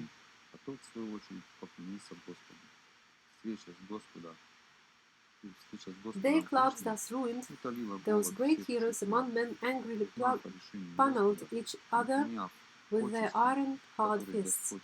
As they slapped each other, the sound resembled the crash of elephants colliding in harsh thunderclaps.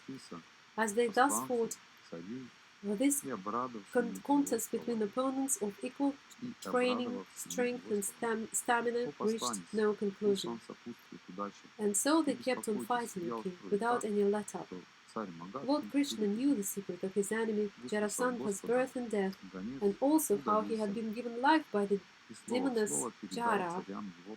Considering all this, Lord Krishna imparted this special power to Bhima. Having determined how to kill the enemy, that Lord of infallible vision made a sign to Bhima by tearing in half a small branch of a tree. Understanding the sign, mighty Bhima, the best of fighters, seized his opponent by the feet and threw him to the ground. Bhima pressed down on one leg with his foot while grabbing Jarasandha's other leg in his hand. And just as a great elephant might break the branch of a tree, Bhima tore Jarasandha apart from the anus upward. The king's subjects then saw him lying in two separate pieces, each with a single leg, thigh, testicle, hip, shoulder, arm, eye, eyebrow, and ear, and with half a back and chest.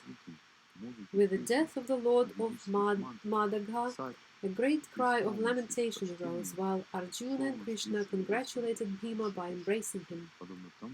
The immeasurable Supreme Personality of Godhead, the sustainer and benefactor of all living beings, coronated Jarasandha's son Sahadeva as the new ruler of the Magadhas. The Lord then freed all the kings Jarasandha had imprisoned. Место постоянного пребывания богини процветания. Обняв Господа, царь Юдхиштхира полностью освободился от материальной скверны. Он тут же почувствовал неземное блаженство и погрузился в океан счастья. На глазах у него заблестели слезы, а тело затрепетало в экстазе.